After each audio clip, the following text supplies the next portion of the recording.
So I'm going to reallocate the trial schedule and get more criminal trials. And when I first took the bench, I committed to, there was some, maybe an issue about whether civil juries were getting an opportunity to be heard as much as criminal.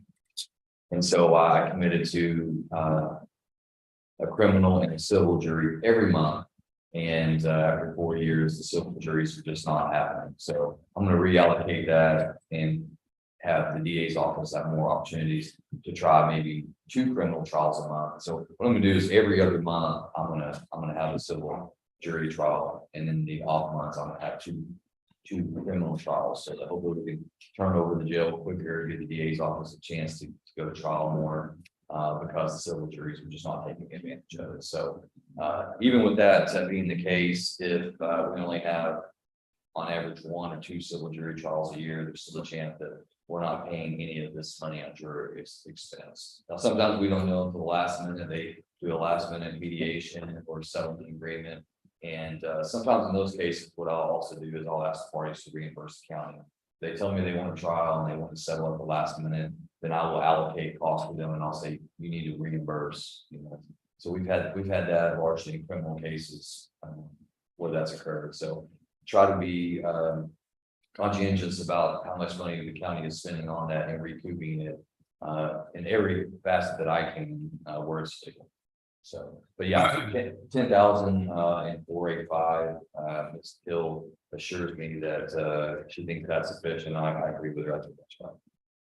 That's the only line item that really came into question. We've been very conservative in our budget, as you can see there, about what we budgeted versus what we spent. Some of those line items are going to jump up pretty quickly towards the end of the year, especially in indigent legal aid in 435.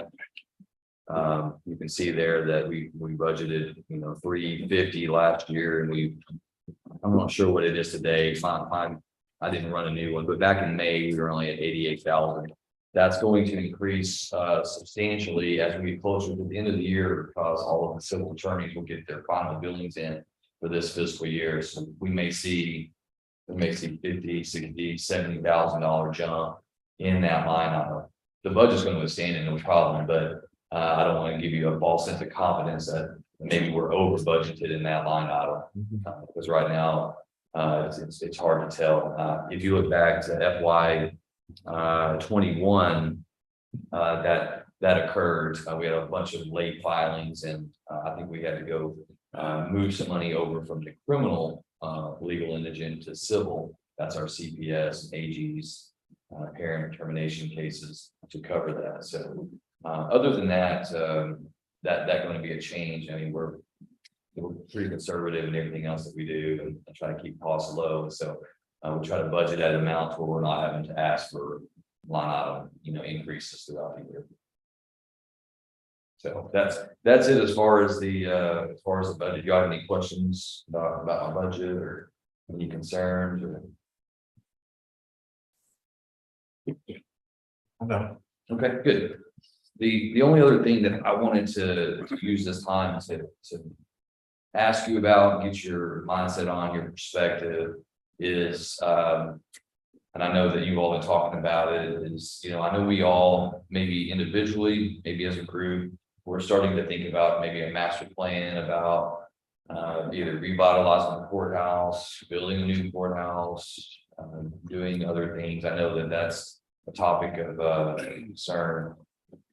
In that same vein, I wanted to see what the court's position was on the possibility of leasing a building, relocating the district court and possibly some other courthouse offices, so that we can do a couple of things.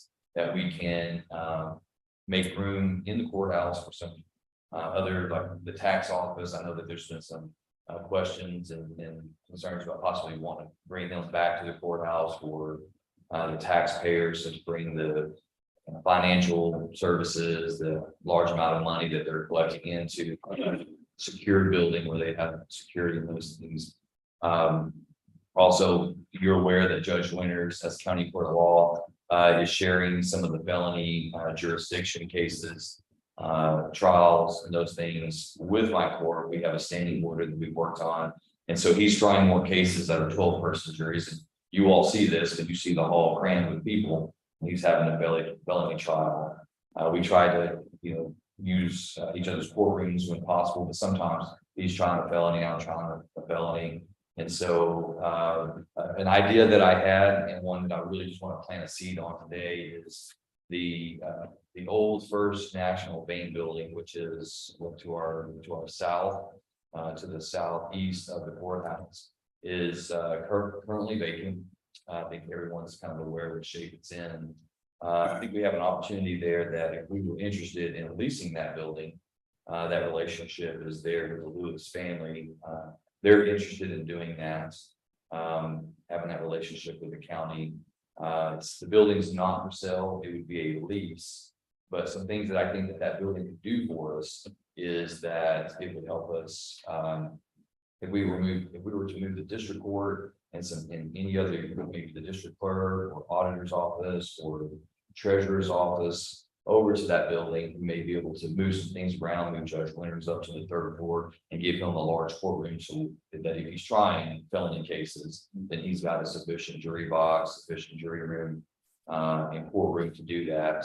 I think you can almost probably empty out the bottom floor of the courthouse by relocating. I haven't talked to Ms. Hill about this. I'm not talking to Ms. Judge Winters because this is just an idea. That other building, the Lewis family, as I said, they'd be interested in a lease. They would be working with us to share the cost of renovating that and getting that to what we need. I think that we could work that into the lease. Maybe obviously this is a temporary lease because I know that we have a master plan at some point but until that's developed, financed, and constructed, we've got to look at the immediate future, not the 10-year plan or the 15-year plan, as far as what we need here. And what we need here is more space, we need more convenience, we need more amenities for the taxpayers. And so I kind of wanted to plant that seed, see what y'all's thoughts were on that. And if that's something that you think could have legs, then maybe we start working on that, whether it's this year or in next year's budget, that we just start working on that now. Obviously, it's not part of my budget because I don't have the building line item and those things. Did you talk to Martha Janie? I talked to Catherine. Well, I talked to Catherine here a couple of years ago, and they weren't interested in doing anything with it then, so I guess they changed their mind somewhat. They have. I talked to Catherine this week, and she said that she would be interested in doing that with the county. I believe that Ms. Strickland, she'd also had a conversation with Catherine.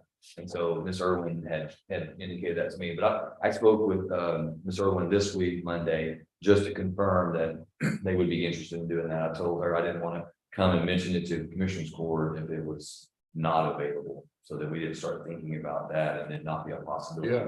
I did ask her about it if it could be sold, and she says not for sale at this time. So I know that the Commissioners Court would be interested in knowing what our options were. So I asked about that.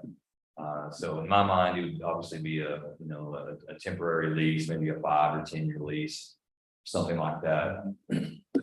Yeah. The big issue that we have is putting on a juror somewhere, or potential jurors, when we call the jury pool in, because right now they're all lined up in the hallways, and it's really not for security reasons, and even for their trials and all. Having a facility to do that in be more secure in that regard, or at least give the jurors a place to sit until the jury is actually selected. That's one of the things. Yeah, space is an issue, but when you have two courts that are both bringing in large panels, in years past, before the county court of law, you had one court doing that. So the third floor was sufficient. Everyone went upstairs and they stayed there. Well, once the county court of law was introduced in 2011, voted on at 10 and instituted 2011, even then, that court really primarily handled just misdemeanor cases. So your jury panels were a lot smaller.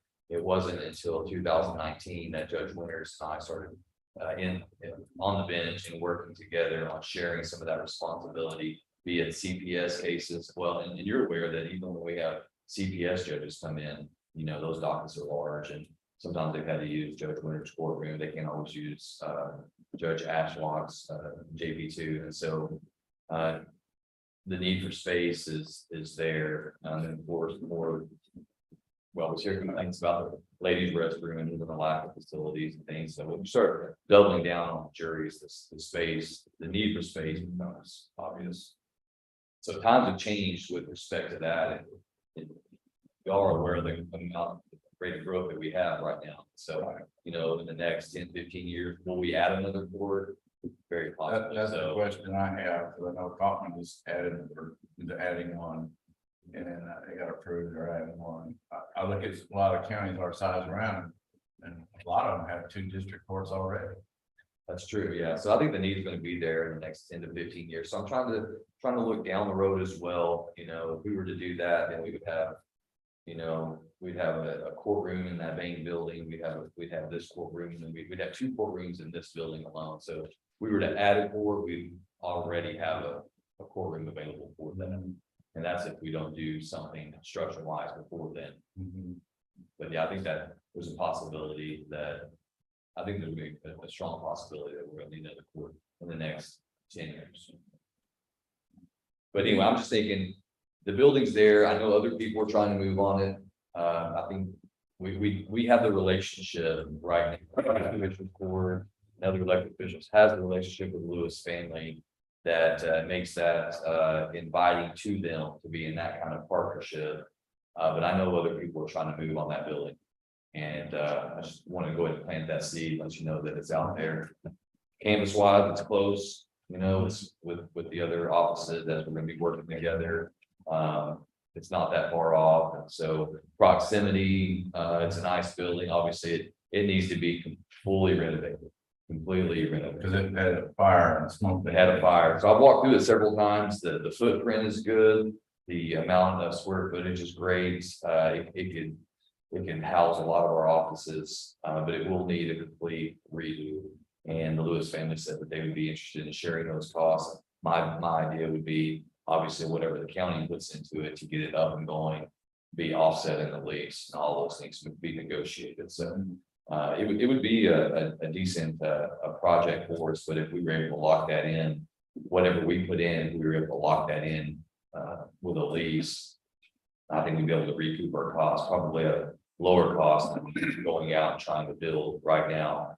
And I know that we have the ability to build, but you know, until we find land and proximity and master plan it, and then you know, bond election, all those things, that's a pretty far off goal. And I'm just looking for the more immediate needs that we have right now. Okay.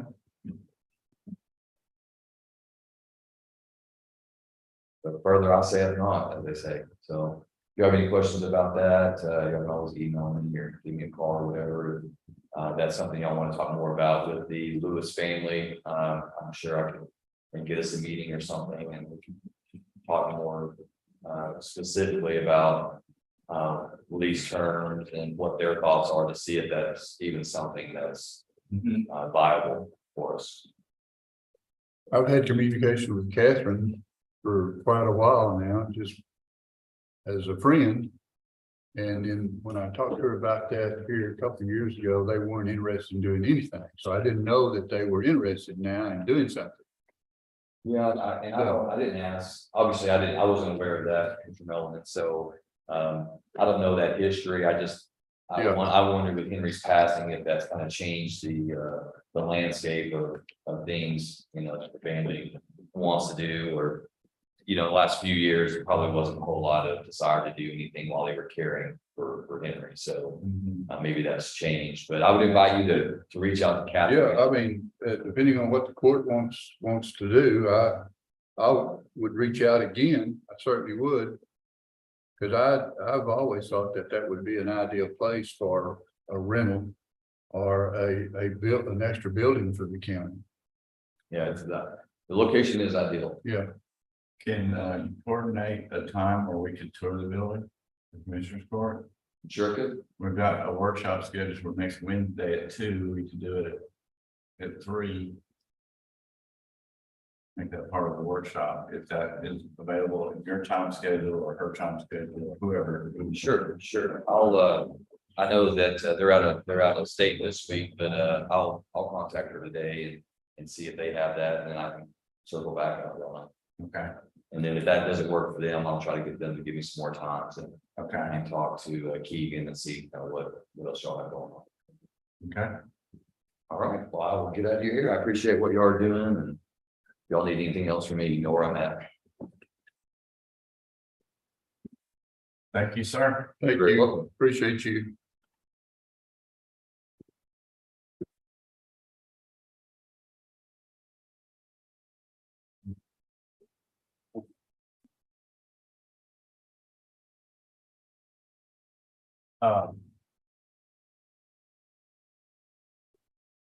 Is Brian here? Brian, these are next meeting. Got a clock quit work? Clock quit. Yes, the clock is stopped, or it's slow. I'll text you and tell him we're ready for him. Okay.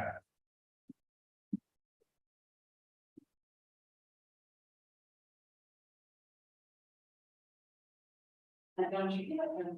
I'll change this few times.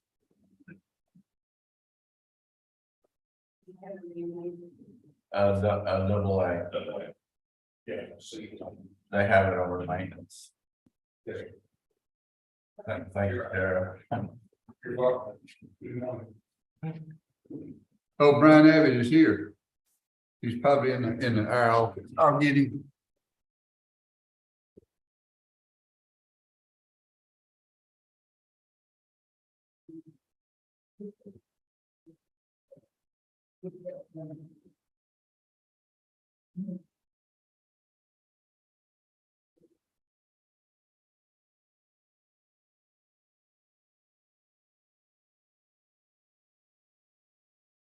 Brian.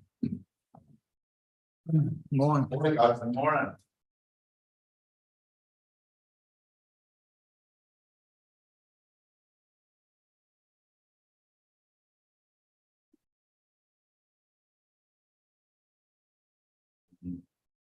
Yeah, Brian, I know we've kind of been talking to you about some sort of an agreement between your office and the county as to how we could handle subdivisions, rules and regulations, and how you would want to go about handling that for the county. Do you have some sort of a proposal that you would like to bring before the court this morning of how we could use you as a part-time employee maybe, or contract with you somehow to? Yeah, so the way I've been doing it right now is just billing hourly to the applicants. And that's, most of the time is directly with the applicants. Every now and then we get somebody that pays y'all, and then it has to go through the counting process. As far as a formal structure with y'all, I don't know what y'all are looking for, if it's an hourly deal or if it's on a per subdivision, per plat submittal. You know, how y'all would handle that. I'm flexible. But you know, one thing I'm not really concerned about it, but I know it'll come up. I don't know how often we take phone calls from applicants. Go out and visit their property, talk to them, you know, everything prior to them submitting, which that's where my involvement is right now. I get involved when they submit something, right? I'm sure y'all do a lot of work prior to that. I don't know if that's something that y'all need to take over and do or what. So I was kind of hoping to get some input from y'all before I can finalize. Yeah. Well, first of all, according to our rules and regulations, they have to come to us first and tell us what they're going to do and notify us. And then after that, I think that we'd like to send them over to you with their plans. And Very similar to what we're doing. yeah. Okay. But I don't know how that structure could be worked. Do we just need to continue with that structure? Is the current structure working for you? I think it is. Okay, I think it is. So, unless y'all have gotten complaints from applicants or, input from applicants or anything like that, I don't know. But it seems to be working fine and it works fine. When they submit something, for example, the plat outs on the 20, I think that was, yeah, that was just, and they have full engineering plans, full drainage study that has to be reviewed, not just a plat. They've got all these other things that go along with it. That's usually there's more involved on those kind of things. If it's just a plat with a 3-4 lot subdivision, those are straightforward. Typically, you look at their submittal documentation and their plat, and generally it's straightforward. So, as far as how everything's working out, I'm okay with it. It works for me. We can do everything through the applicant unless y'all want to change. I say, I just give you a recommendation. That's fine. I say they contact our office. We find out what they're doing. We send them him and we tell them that we contract with him that he is our county engineer. And then they pay him his hourly rate at whatever it is. If it's a small, like say 1, 2, 3, 4 deal, it's not gonna be less than what they're paying now, probably. But if it's a bigger one, it's gonna be more they're paying, and we don't charge the county here doesn't charge an application fee. Now, they still have to do an application. Filing fee. But now they still have to do the filing fee, but they don't have to do the application or their approval fee. It's the 500. Yeah. In other words, all the money will be all we'll be doing is covering 100% of his money. The county or the applicant? The applicant. So what we originally talked about was the 750. So there's 2 750 payments, I guess, that are made by the applicant to the county. If it's a big, Before I got involved. if it's a big, yes. That's right. And so we wanted to try to keep it at 750 on the small ones. Problem is when those big plats come in with all the other stuff that goes along with it, branch plans, engineering plans, all that. There's a whole lot more that's involved. So those small ones, I'm trying to keep it at 750 as much as I can. But any of those larger ones, I've got to go through that. And that's fine. They're paying us 1,000. See, they're paying us 500 application on the small ones, and then a 500 approval. So they're paying us 1,000, and we're paying you 750. So the county's actually making a little bit of revenue, but if they pay us on the bigger one and they don't go to you, then we may lose a bunch of money. So I mean, the minimum can be 750. I don't have a problem with that. If you come in there with the least you're going to pay him is 750, but it may be more than that. Yeah, and usually even on the small ones, it's 2 rounds of reviews. Typically, you submit it initial time. There will be comments. There will be paperwork missing. I've never seen one that hasn't been. Then they resubmit, get it back again to a final review, and hopefully it's okay. But if something has to be corrected and you've got to tell them how to do it, then you've got to charge them. That's right. For that. That's right. You bill them for, when they come in with like that RV hunt, That's 2 or 3, right. that big RV deal that's going out off of 29. You look at that and they've got something wrong with the drainage or whatever, and they've got to correct that. You tell them how to correct it. You charge them for that. Correct. Again, on the small ones, tier 2 and tier 1, usually if the tier 1 is just the plat itself, I've tried to keep it at 750. Yeah. I mean, that. And to be honest, I've spent more time than that on them typically. Sure. So that kind of last round that I look at for them, I have not been charging anything for that. I mean, I can, but Yeah. based on our original discussion, I'm trying to keep the incentive as much as I could. Yes, sir. Well, my thought on this is, you know, they'll call up here and talk to the commissioner whose office it is, and they'll know, hey, we're gonna put a subdivision here, what do we need to do? They say, well, go to the website, here's the subdivision regulations. Now go see Brian Abbott, he's an engineer. And so that, in my mind, they should actually show up at your office with their check sheet and their blueprints. They shouldn't come here and then go to you. They should just go straight to you. You should charge an hourly rate, however many hours it takes you to do your job in reviewing all the paperwork, everything that goes on. Give them your remarks for where the areas you found are. Then when they fix it and bring it back to you, review it again, give remarks again, or give the thumbs up. And when you're good with it, then it should come to us for the first time. That's when it should come over here, ready to be filed at the clerk's office on the agenda. And you're building direct, not us. Correct. Right. That- Which that's 90%. You say just go straight to him, not even come to us? That's what Well, I'm that's saying. not what the rules and Well, regulations Other say. than notifying your commission, Okay. they should notify you it's coming. Alright. And when they notify you it's coming in, Yeah, then instead of bringing their check sheet and everything to Keegan and then it going to Brian, they should just all go straight to Brian. yeah, and that's pretty much what I've said, just they come in here, notify us. Like I did on the RV deal, he came in and said, this is why I said, okay, walk with me over to you, to your office, and I said, there it is, and I told him straight up. You're gonna be charging them to get this right. And so they can reach out Yeah, to us, we've right. got this. You want this location, and we say, okay, sir. Here's the subdivision policy, here's the engineer. Now, I still like to keep y'all in the loop as the process goes along, and if there are any Yeah. questions, I want to reach out to y'all. But other than that, So who's gonna do the checklist then? He would.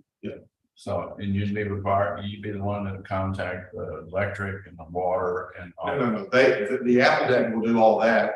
I will review the check. I know what they need to submit. So I'll just make sure they have gone through the checklist and they included all the documentation. Okay.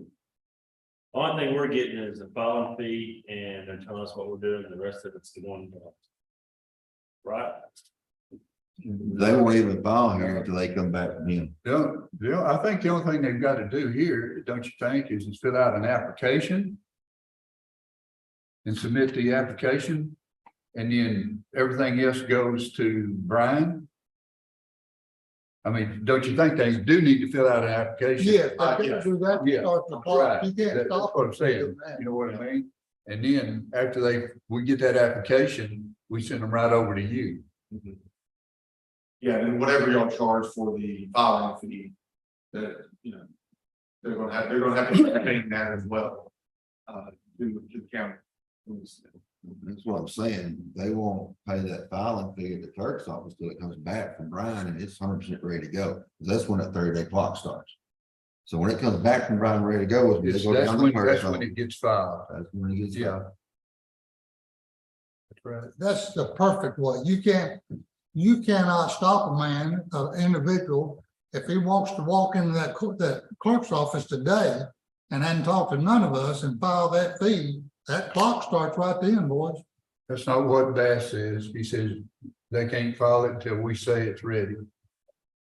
Well, then there's no need in having that law saying it's got to be approved in 30 days. But that's when the clock starts, once it's filed.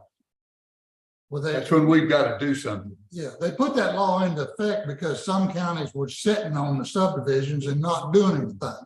And so the legislature put that law in to say, okay, y'all can't sit on it no more, counties. You have to go one way or another in 30 days. And that's how they lobbied for that. And the developers lobbied for it and got it through down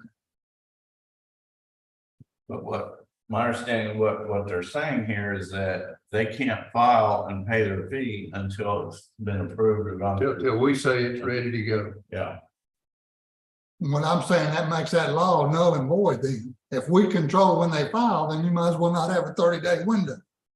If I say, nope, you can't file, nope, you can't file, nope, you can't file.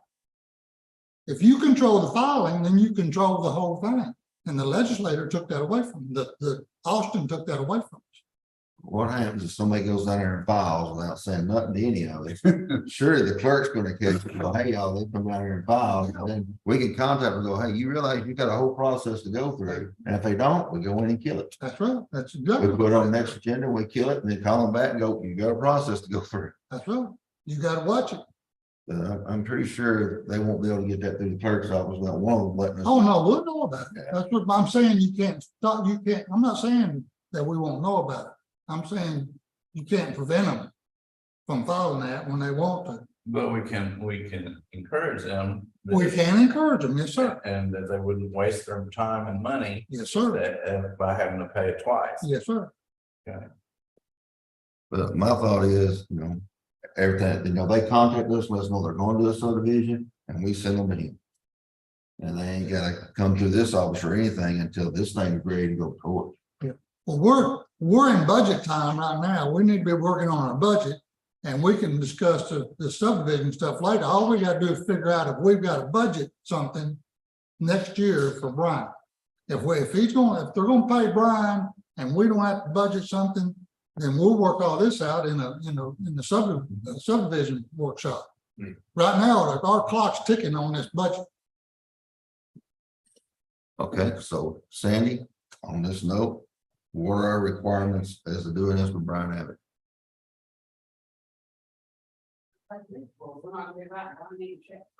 No, Nope. it sounds like to me, we're gonna be doing the same thing that we've always done. And he's happy with it, and it appears we're happy with it. Yeah. This is another perfect example of why we need a civil law. We need to know what we're doing is not breaking the law by taking developers and say, you pay this guy. Because you may have a developer one day say, wait a minute, I don't want to pay him. I got a brother-in-law that does this. I don't have to pay. He doesn't, that's right. If he tells him what they need to do, then he can go get somebody else to do it. But he's got to pay him. He's got to pay him for him telling him what to do. That's, Brian's got to get his money when he opens his mouth, and you should. Seems All like he's Brian doing needs is to get reviewing paid it. something. that's right. He reviews it for us, and that's his He's not adjusting it. He's not telling what to do different. He's reviewing it for us and going, this is where it's out of line with the policy. That's and giving exactly it back. It's their people's job to fix it, not his. He's just. So how's he gonna get his pay if that guy don't want it, if he's reviewing for us? So, and that's something I was gonna mention is right now. I'm submitting a paid invoice to y'all when they pay. And it's just kind of been a verbal agreement. If I don't have that paid invoice to y'all, then y'all can deny it at court. That's one of the checklist items essentially, along with all the will serves and all that, right, is that the payment's been made. I'm good. I just want to make sure we're not breaking the law and somebody come back and try to sue us and something. Well, like I said, that's something we can check on as we move forward with Yes, sir. subdivision stuff. For budget purposes, it sounds like we didn't have to budget anything. We don't have to go out for requests or anything, because we're not paying nobody nothing. Is Sounds that like, what I'm gathering? that's what I'm hearing. So as far as our budget, we're good. But we've got some, and we'll work all these details out in a subdivision deal. And we can get, Bass will be the one that can tell us we're not breaking the law. Yeah, and if the plat dies for some reason or another, and I'm taking a little bit of risk there, if it dies, they never move forward with it, they never pay me, that's just a risk that I take.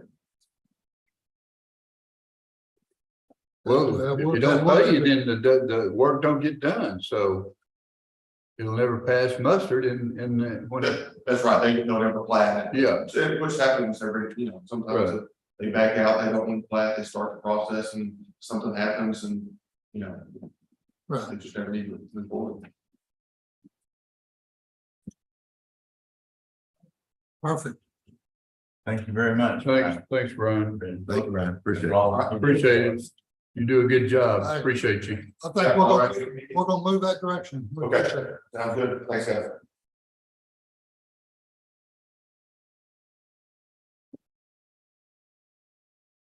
What are we on? Okay, I got a few updates that we need to do that have come to light since we had our meetings. One is on the IT budget for the line item, 457, where is it? This was, get there.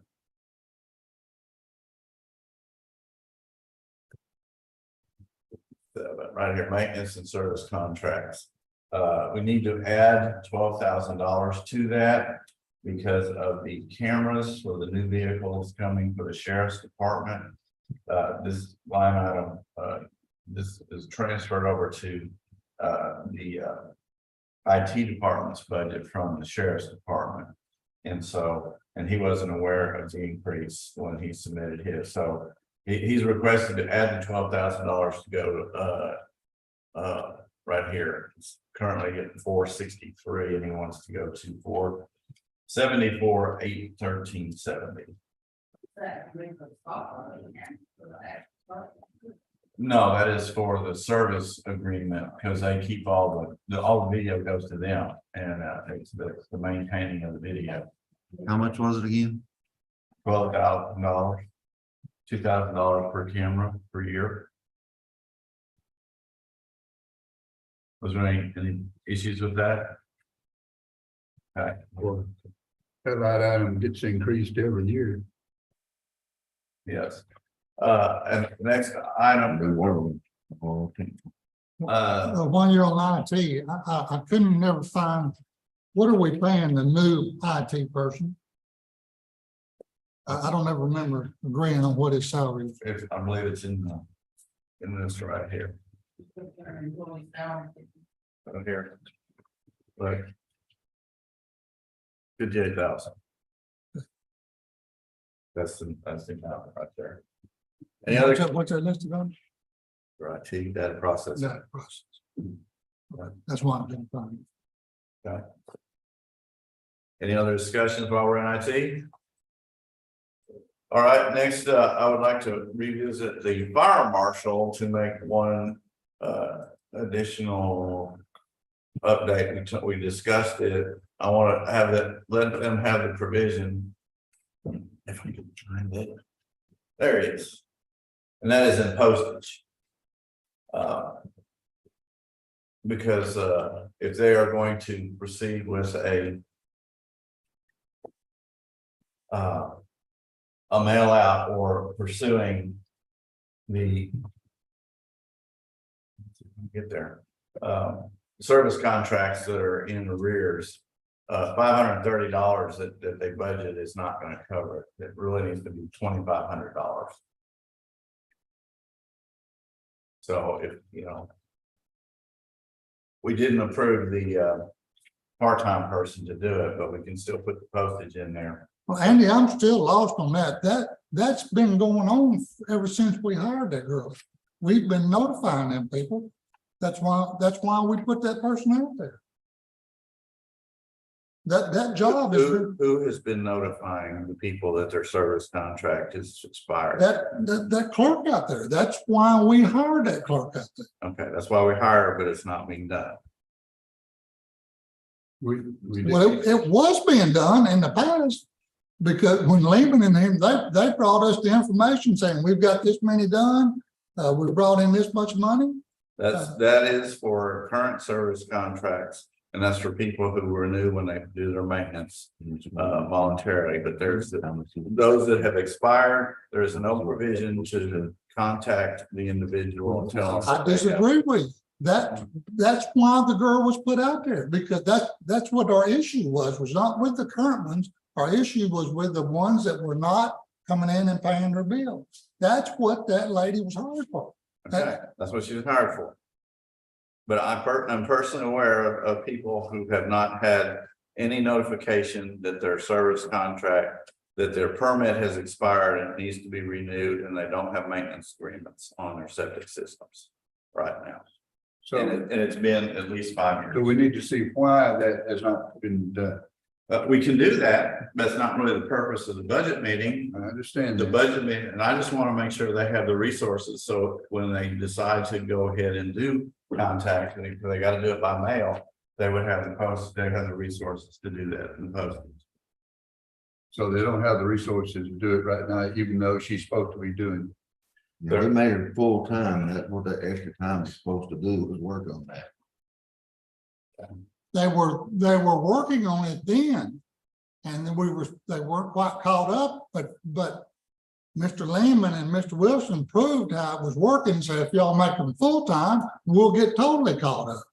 And so we made that position full-time because it was bringing in that added revenue. Somewhere between the change of personnel out there, that part of the job has been dropped. That's not just court's fault. That's the people operating that office out there. Correct. They're still gonna need to post. You it. cannot continue to reward something out there for somebody that's not doing what the position was put in there for. I'm not asking to make a judgment on what is being done, but to give the resources that are needed to do the job. What I'm saying, Be postage. We can. we budgeted, it's been being done from the beginning on that amount of postage, is what I'm saying. Most of it is phone calls. You don't even have to mail them. You contact the people and tell them it's out. Now, if you can't get a hold of them, I can see you'd mail something. But most of it is sitting on that phone calling them saying, your deal's out. You need to come in and take care of this. Okay. And 2,700 permits currently expired. Well, regardless of. We're setting a budget on what it's gonna take to notify those people by mail, whether it gets done or not. So we've got to have the budget. That's my point. Yeah, you got And they to need put. that resource there in their budget if they intend to. We get can a mail out, talk. which is the most efficient way to contact. They may not have their phone numbers. We can address what her job is with the fire marshal at some later date, but right now, that's what it's gonna take to mail out the proper summons or whatever that we need to notify these people. That's what it's gonna take. that's fine. Put it in. 2,500. You agree with that? Doing okay with that? Well, it's 24. 24, not 25. You can make it 24. it's fine There's a with me. 24. Okay. 2,400. Okay, no, I don't know if we finished talking about the communications department. Or if did we complete that? Or did we kind of leave it in limbo? It's in limbo. Okay. I would like to propose that rather than provide a car for this position, we provide mileage instead, just like we do with the JPs.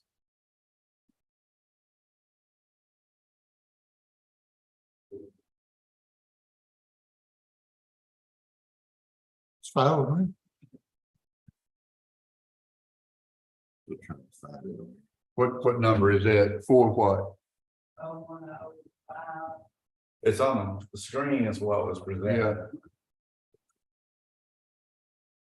I guess I have it. I don't have it in here. It's just says communications down there. It's handwritten. It says communications, it's under IT. So how much are you proposing to put in for travel? Because in the beginning, it's gonna be pretty busy with the build out. Well, we could go to the JPs. Well, 5,000. Right now, we've got budgeted 4,000 for fuel and 4,000 for maintenance, auto maintenance. That's 8,000. So if we just did 5,000 for mileage, that should be, I believe, sufficient. I believe, and I haven't looked, but I think that the JPs are about 2,500. Let me go run and look at one real quick.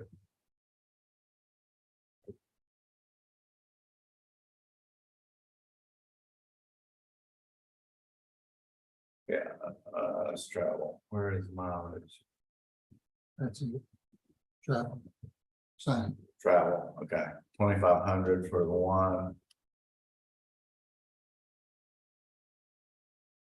2,500 for two. 2,500 for three. 2,500 for four, so all of them are at 2,500. And not all of them are even spending that. This guy's gonna blow 2,500 completely out of the water. You're zigzagging the county. Especially this first year on a regular basis. I believe 5,000 would be sufficient. How many miles is that? 6,000 over by 60 is what, 1,000, 0.60 is what, 1,000, 10,000. 6,000 divided by 0.60. 10,000, I think. I just said 5,000.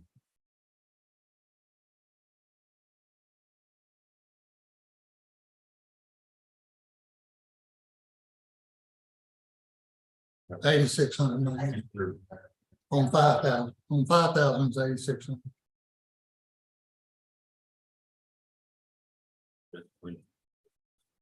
This person's also gonna be, Do what's in? That 60 cents.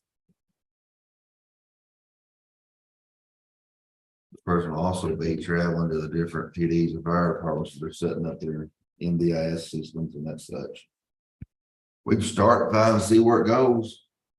And then adjust as we're going. since it's new, that's perfectly acceptable to come back and make adjustments. It's a new department and new, While you're on that, what did we, I don't ever remember setting a salary on that or talking about it. it's right there at the top line. 78.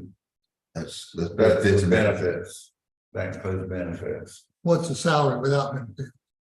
Yeah, it's 60 in that last thing you sent over.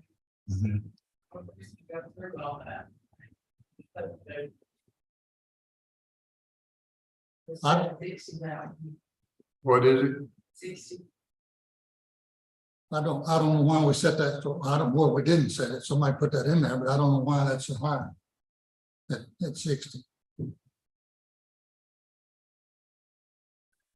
Thank you. How about let's go line by line on. Yeah, let's do this when we get back to stuff. Okay. We'll talk about it. Yeah, Okay. okay, in that regard.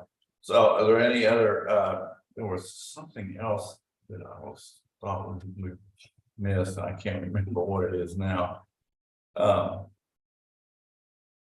That building grounds, 12,000, that's startup costs, you said? Part of Yeah, the startup costs. you added that number on up in there in that conversation. I had it lowered is for.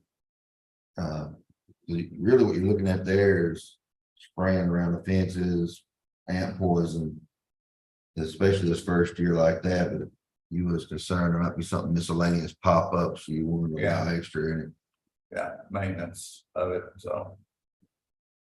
Okay. I'm good with all the others, y'all are.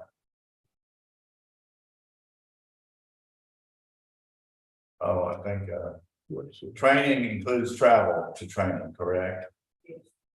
Okay, I probably, Now, one thing, we'll have to make one trip. to Virginia. Mhm. The other two training classes I got scheduled here, Okay, and then you got the conference. I'll have to make that conference at least once a year. For L3, stay on Okay. top of all the new stuff.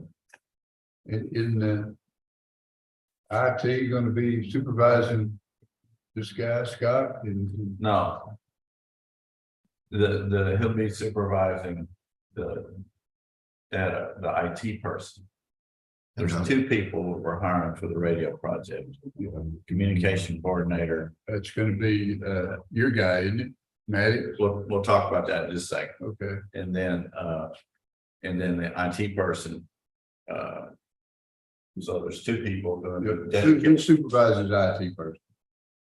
The IT one will be supervised by Scott. Okay, that's what. Right, and that's my next question, is Scott allowing his training budget?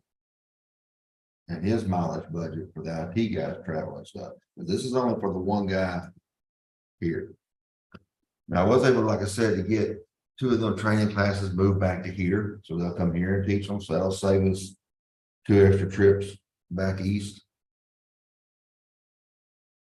He's got $5,000 in training. which is the same as the current budget. And he's not used much of it at all, so I believe that would probably be sufficient. Okay. What about his mileage? Did he account for it in there? Got $1,000 in travel. Yeah, travel will be the mileage to go between facilities, so. That wouldn't be the travel for the training, that would be just the mileage to go out to sites. That's already involving the other travel that IT already does. I don't think it's allowed for The new guy, it don't look like he had. okay. Do we want to increase that by 2,000 to 2,000? Or at least. Unless you're gonna get them two to ride together a lot. Which would be great if they would. What is the towers gonna, they're not gonna get completed, right? I look at March, April on the last tower, but as soon as the tower gets done. Harris will start installing on it. So all that project's probably gonna kick off around December, so they'll start running most of the year. I would imagine that everything will be mounted and ready to go by the end of our fiscal year. I was just thinking when we need a full year, right? Well, they'll be using the other part of it. And the gap, they'll be trying to get the MBS set up, getting the trainings in we gotta do. We got a training in September, in October, we got another in November. And we got a trip out yonder in December. All right. So in agreement, just add another 1,000 to the travel line and IT budget to account for the new data processing person. Making trips to the towers. And at least add another 1,000. And we can look at it from there. Is there any objection? No, I mean, the only thing we got left over is the salary. Right, we're gonna talk about that when we get to that thing right there. So. Okay, there's one other item I'd like to talk about before we get into salaries, and I don't know, we don't have anything. Where's contracts?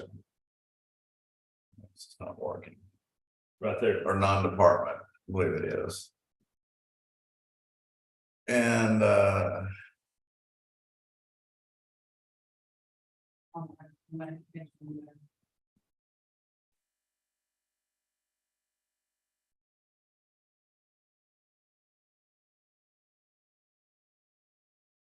right, animal control. Currently, it's at $10,000.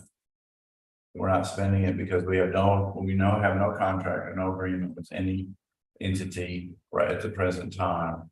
And we are in talks with the city of Canton about doing something. And I would like to, and right now we know the Humane Society of Cedar Creek has told us that in order to continue to work with them, our contract, it would be $5,000 a month.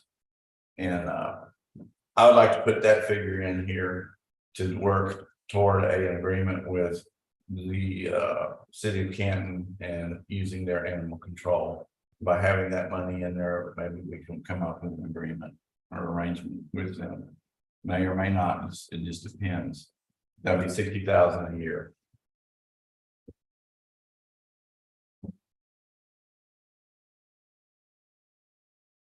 Right now, we have nowhere to take the dogs. The city of Canton has been very gracious when we're in a pinch situation and helped us out. They've done that many times, and I'd like to keep it local and help support them, and maybe be able to use their facility to take animals that need to be dealt with. So you want to increase that line item $50,000. That is correct. I don't believe that we will be able to get any kind of agreement with the city of Canton for less than that because of the requirements. If they make an agreement with us, they're then required to the facility has to be sized based on the population. And right now they're using the city of Kent population, and if they have to add in the entire county, then that increases their capacity that they have to have available.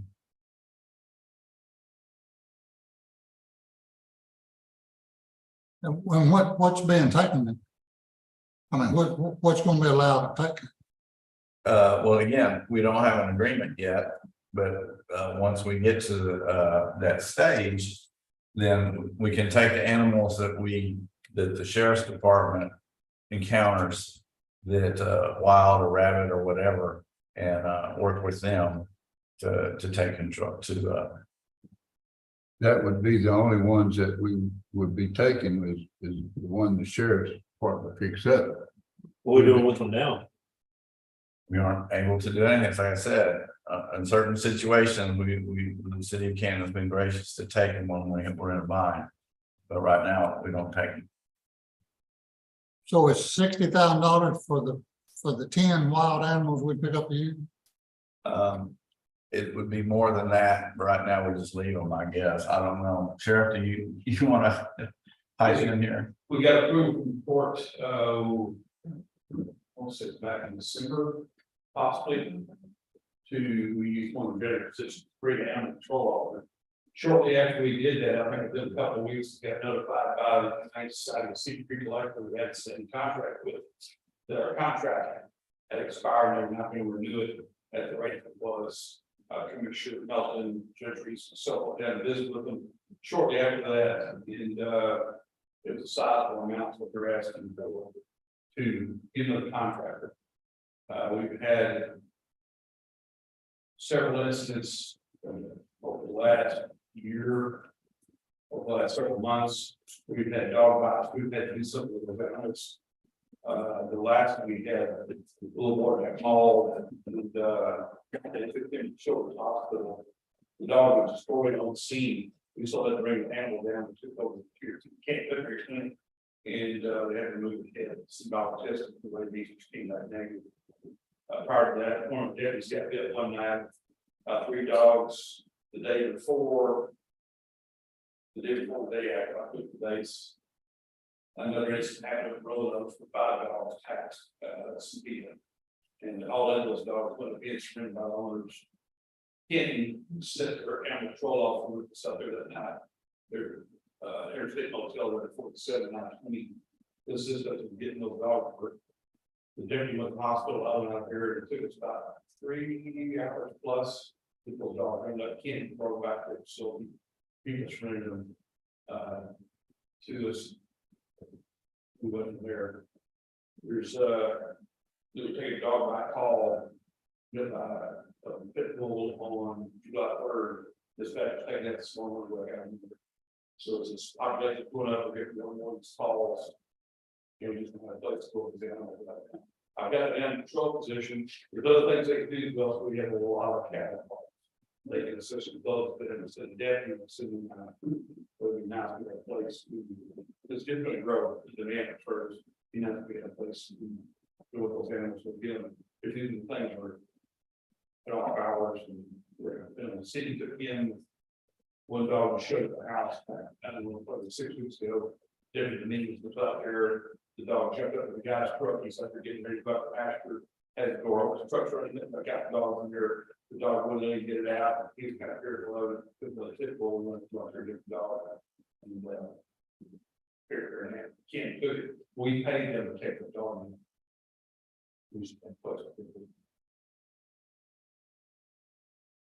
Well, we don't know what kind of agreement we can work out with the city right now. They may work out a deal where they just charge us per dog we bring in. I don't know.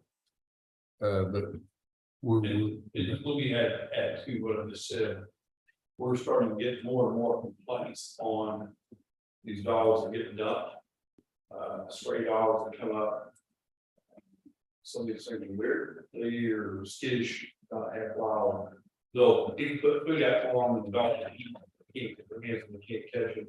So we want to get calls on them. There was one group I think part of the Magnets 7. Wasn't that correct? the permanent magnets and stuff. Yeah. Dogs, Right, I'm sorry. that's just one situation. There's particular parts of the county where these dogs, stray dogs, aggressive dogs are.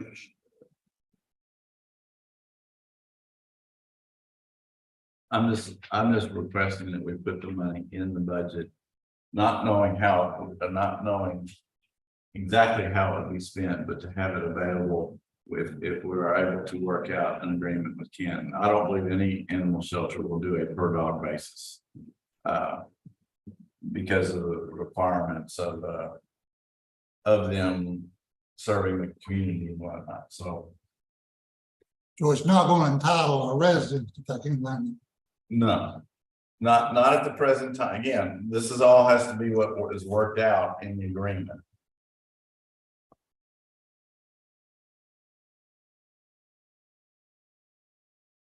But the Cedar Creek deal that we were paying allowed for anybody in the county to take some over.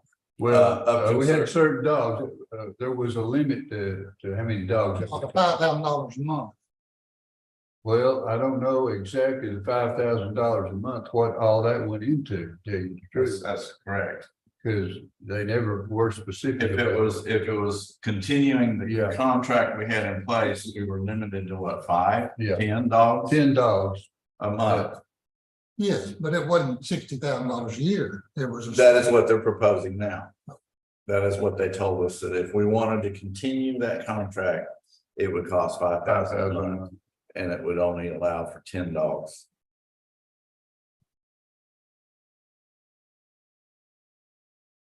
I think if we throw a dollar amount in this line item, you expect that's what they're gonna tell you they want. I think you better negotiate your deal. We sit here and say, we're gonna set 60,000 aside to pay Canton, they're gonna come in and want Okay. 60,000. They're gonna want more than that. They're gonna want a lot more than that. That's something you gotta face when you get there. I don't want to sit here and tell them how much we're putting in the bank for it. So, If they're gonna want a lot more than that, then what good does it do us to put 60,000 in there? well, Yeah. this is what we have budgeted. What can we do with that 60,000? That's the approach that I want to take. What can we get for that amount? We have to make it worth it for them, because if they make an agreement with us and it becomes a countywide issue, then they have to.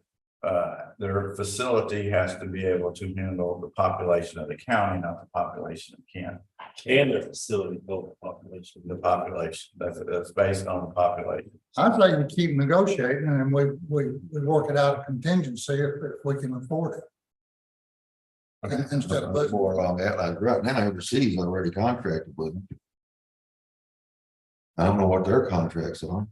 I don't either. And again, they have to take those cities' populations into account too.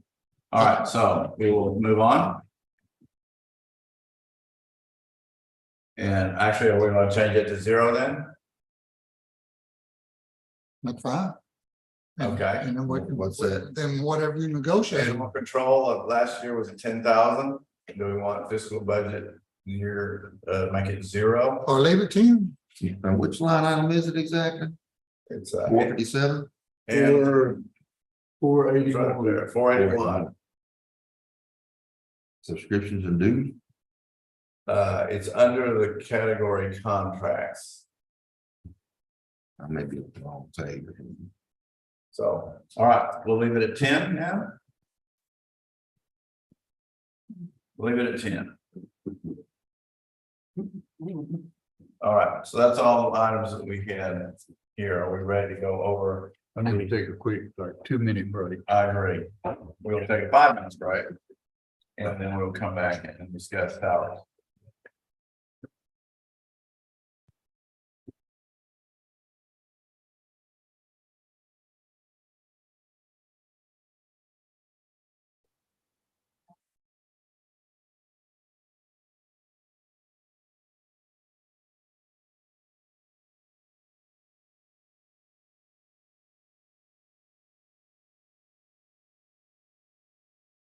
We take a break. I'm sorry. Yes, sir. You make one. Yes, sir. Just a quick one. Quick one work. Some of these older gentlemen, need to Good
morning, good morning.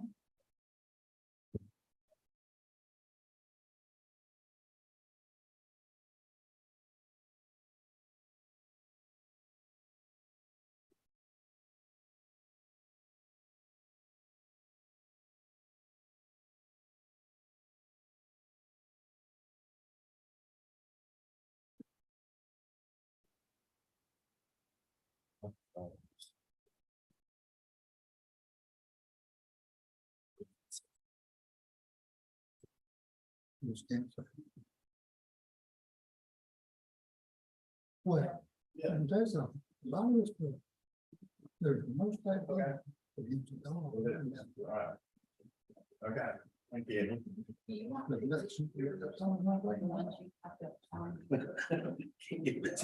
Well, it's not like in the city. There's a leash law in the city limits. The city, if they want. There's no leash law. That's dollars and things. We got them, we live there. If you don't want me in your yard, it's your responsibility to look fence.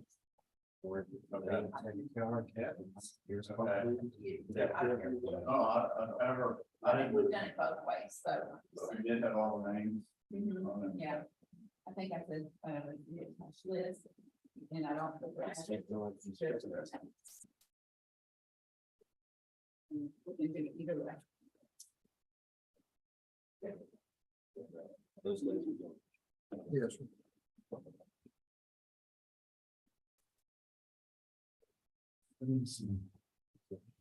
I'm going to get my books.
Can you make a copy of the sheriff's salary sheets for them to see since they're here?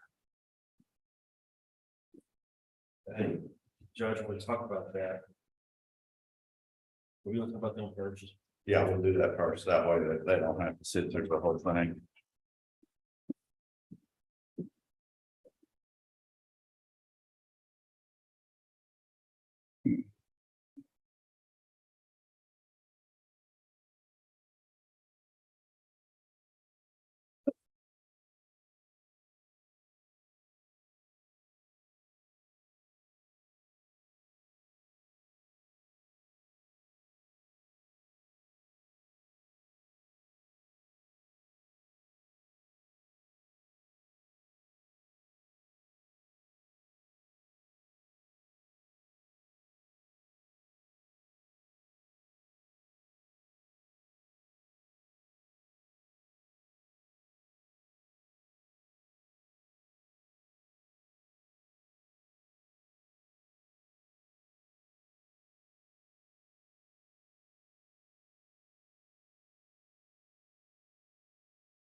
This data process, that IT. Yes, that's. Bring that to- I tell you. Oh, it's coming to you, if you would.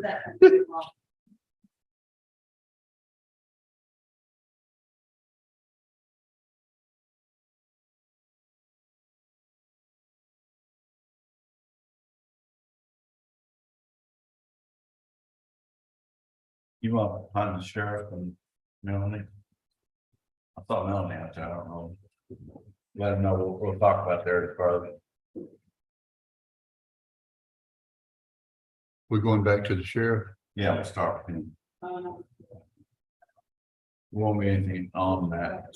Okay, We're just doing salary. all righty. What we're doing.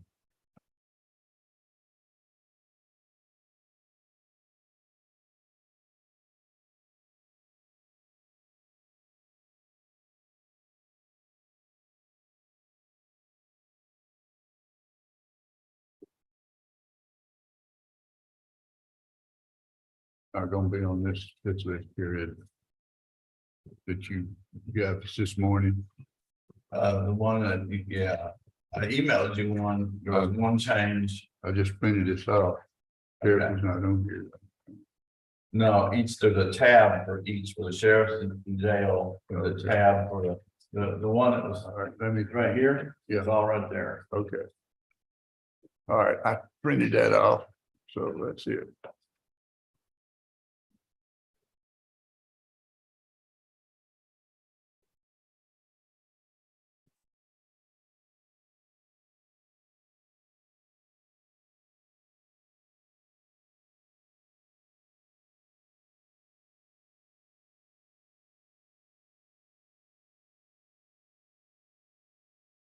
Right.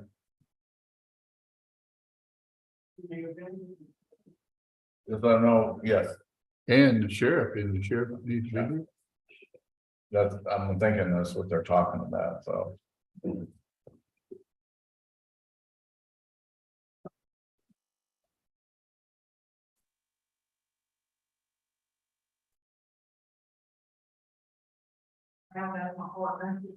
Yeah.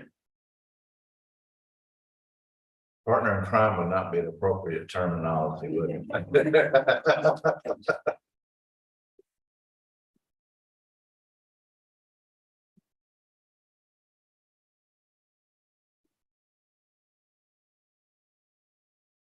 Danny, it took you 2 weeks to figure out there's padded chairs right there. You and Jessica think about to see something. I think everybody's padded chairs. You're always front and center.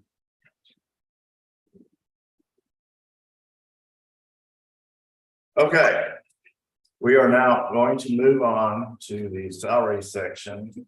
Because today we need to determine what the salary structure will be so that we can have it approved for at least the elected officials for next week's commissioner court meeting.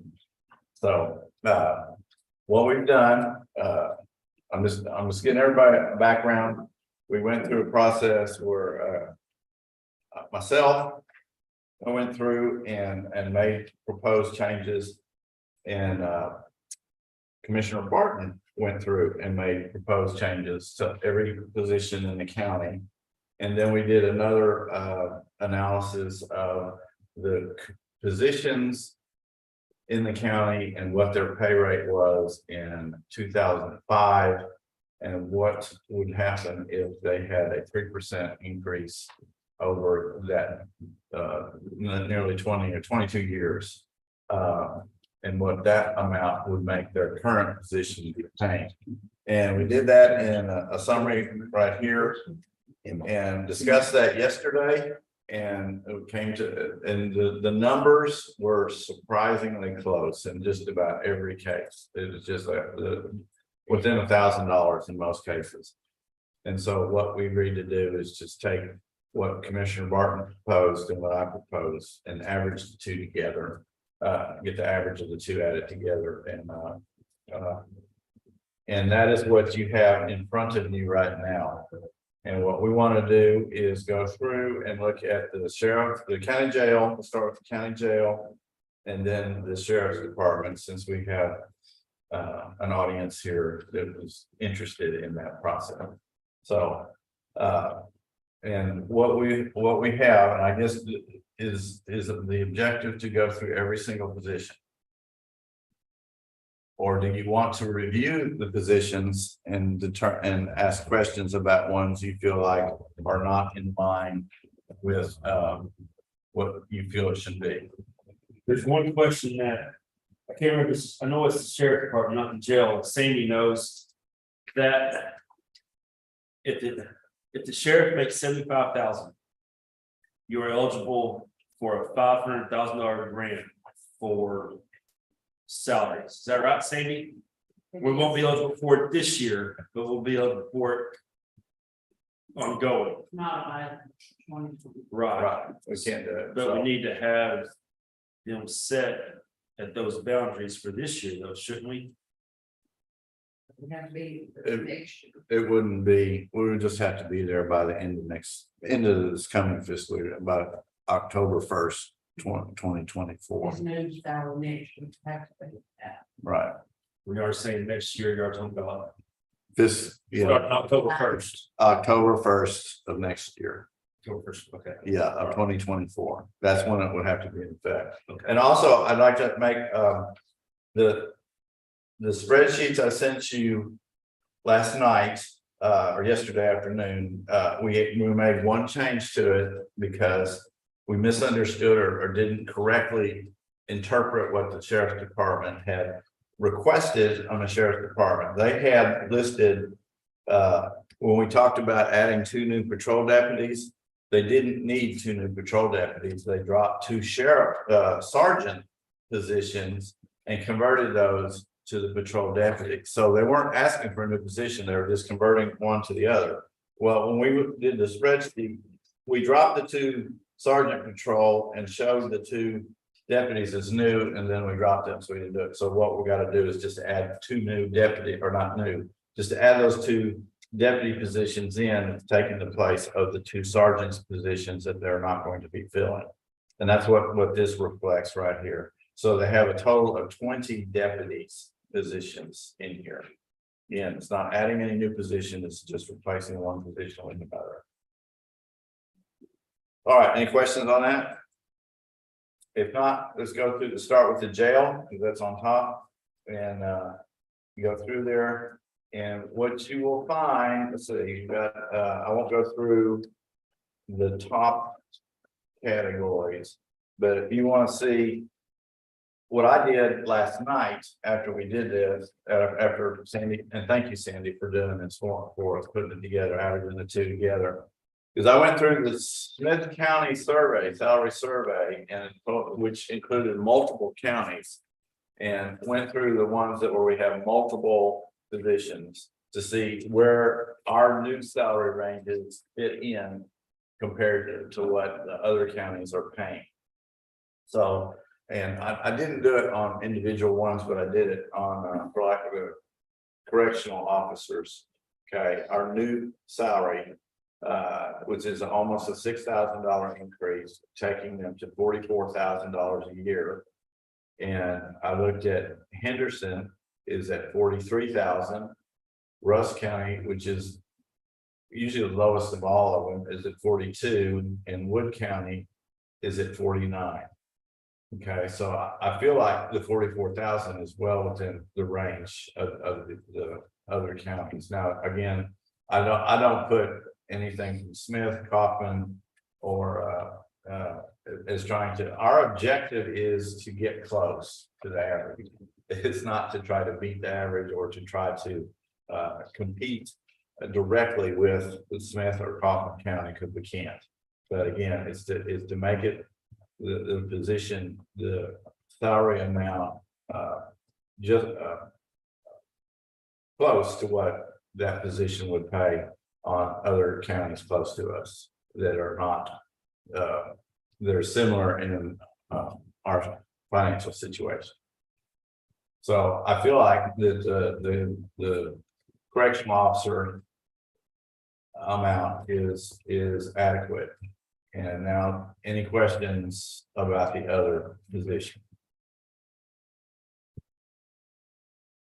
For the jail? I'm just gonna, for the people on watching live on YouTube, I will go down and list what the proposed new salary is. The jail administrator is 59,500, a lieutenant is 50,000.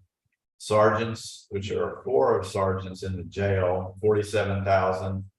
The correctional officers, which are close to 20, at $44,000 a year, and then the transport deputies at $49,000 a year. And it ranges from $5,500 increase to a $7,173 increase on the different positions. I'm sorry, say that again. The range of increase in salaries is $5,564 from the low end. The lowest increase and the highest increase was $7,173. Thank you. Good with that, Joe? Sir, Are you good with that? He asked. can I talk to you a minute? You bet.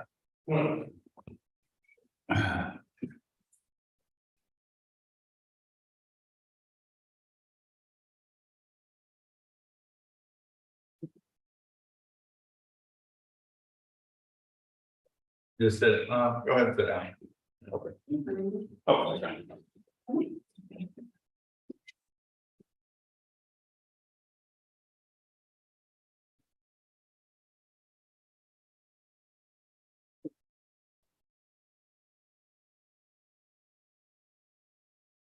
This is the first we had an opportunity to look at this. And the sheet we gave you, did only work back on June 23rd. I can pull it up right Yes, sir, here. detention officers.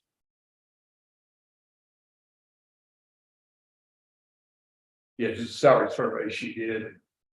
Oh, It had- sorry, survey. Yes, sir. Is it on It had- there?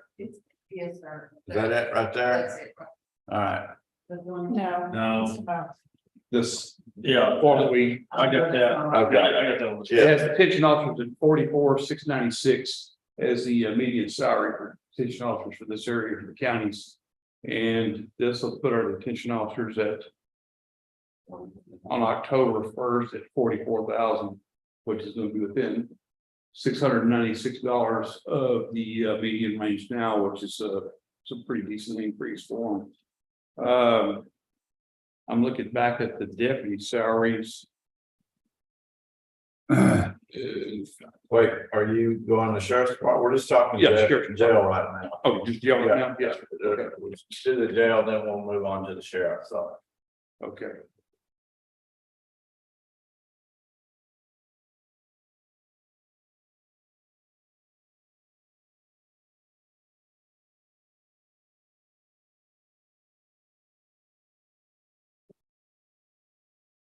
But you had proposed $10,000 across the board, I believe. Yes, sir. Yes, sir.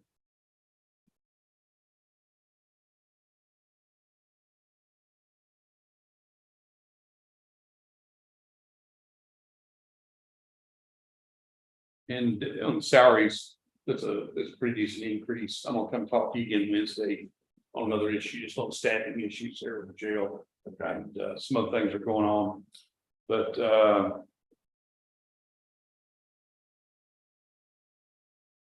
this is gonna put us pretty close to the current median in October 1st. I'm sure this median salary range is gonna go up. But we'll be certainly, the gap will be closed a pretty good bit between where we're at now and where we were. Okay, And this is a doable number we're looking at here. I'm assuming it is. It's, Okay. it's still in pencil right now. Yes, but let me just put it this way, the total increase amount I am comfortable with for the whole county. So I am comfortable with what is bottom line. Okay. Is, so. That's gonna put us pretty closely in line. That doesn't mean the other commissioners will be, we'll see. We'll Yes, find out. yes, okay.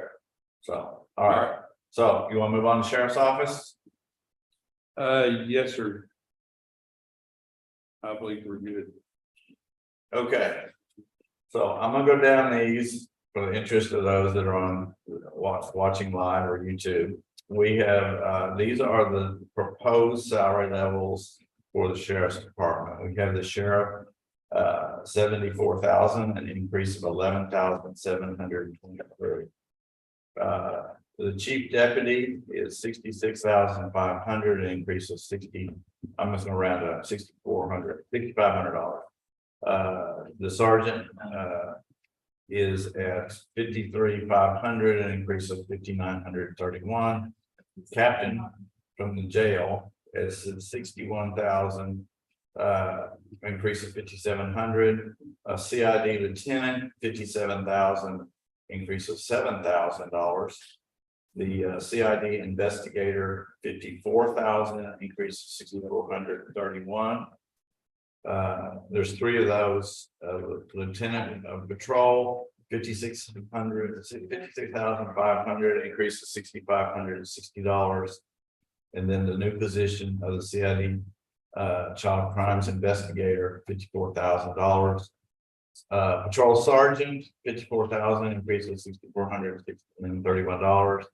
A civil deputy, 48,000, increase of $1,708. Deputy.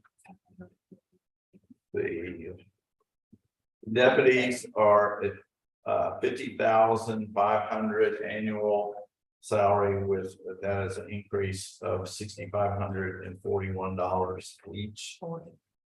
And animal control, new position, a relatively new for $45,000. Criminal case coordinator is a new position, $45,000. Bailiffs at $50,000, that's an increase of $6,564. Administrative assistant, 43,000, and that is an increase of $5,166. Record management, 43,000, increase of $5,166. Evidence tech, 43,000, increase of $5,166. Warrants, 45,000, increase of $5,620. Dispatch supervisor, 49,000, an increase of $5,925. And then dispatchers, it was 42,500 annual salary increase of $5,444. And then that's it. Those are all the positions in the sheriff's department and the salaries. So are there any questions, discussion from the commissioners about the proposed rates on any of the individual or all?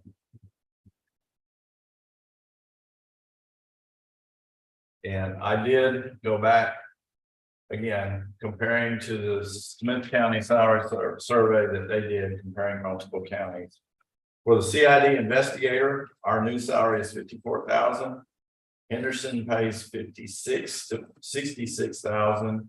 Wood County pays 57,000 for a CID investigator. For deputies, our new salary at 50,500. Henderson pays 54 to 65,000 for deputies. Wood County pays 57,000. Gray County pays 45 to 52,000. So we're a little bit lower than most of the other counties. So to let the public know, we gave them a pretty substantial raise and we're still below the median, Right. but we're close. Right. It's roughly a $6,500 raise this year, and they got a $5,000 raise last year. That's how far we were behind. That's how far we were behind, so we are almost caught up. So in that regard. And then Those numbers that the other counties are paying, is that what they're gonna be paying next year? no, That's what they're paying this year. that was the, So they don't account for whatever raise they that get is this correct. year. That is correct. We'll have to deal with that Next year. next year. You know, what I'm saying is, if you're $6,000 behind now, and they're probably gonna match this raise, you're gonna be 10,000 behind next year. You're walking in the door in October, 10,000 behind right off the bat. But our gap, what our gap was this big, now it's this big. Next year, it may be here. If We they can give a close a little bit 3% more. cost of living, the gap won't be that big. We're taking the bulk of it right now. So, and then Okay, go ahead. on dispatch. The new salary would be 42,500. Henderson County pays between 42,677 to 52,724 for dispatch. Wood County pays 46,000. So we're a little bit under in that regards on dispatch. We have people leaving for $10,000 and $12,000 raises. Now, if they leave, it's gonna be for $4,000 raise. It's not gonna be for a huge amount. There's hopefully that keeps them here. That's correct. I think all you're doing is keeping your status quo. I don't think you're gaining no ground, because I don't think they're gonna do it 3%. I think they're gonna jump out there and do something forward. Well, But we can't control what they do. You gotta control what we're capable of. And I think that's all we're capable of right now. I think we put a pretty good dent in. Well, once again, I don't know how in the world you come up with it. They're all over the board. The chief deputy, he gets a $6,500 raise, and the CID lieutenant gets a $7,000 raise. And with those numbers about what the average salaries were per position per county. The captain from the jail is making more. I don't know what the captain from the jail does, Joe, but he's making more than a jail administrator. I mean, your figures just don't. It just looks to me like, and I'm not talking about y'all, I'm talking about these on this side of it, that we're picking one job from another. Well, let's give this job this much, let's give this job this much. Oh, let's give. you are correct. You are absolutely correct, because each one of those jobs has specific duties and requires specific knowledge, history, and background. That's his job, not yours. That's Joe's No, it's job. not. It is my job, because I'm looking at what the other counties are paying for the same job functions. And I'm trying to get close to them. That's what we're trying to do. Keith, it's like a joke. I'm just gonna use this county for example. Say Smith County pays. This is what the average was on the average for that position was here. Some more than others. We took the average for those positions in those alike counties. And we're trying to get close to the average of that position in the same county. Some are higher than others, and that's just how it is. I mean, it's just like a CEO that's paid more than The captain from the jail makes more than your jail administrator? according to the reports, yes. So what you're saying is, our current disparity in pay for these different positions and requirements is so out of sync with all these other counties, we gotta make these big adjustments versus we just gave a flat raise to everybody. Everybody get the same raise and our disparity will stay the same.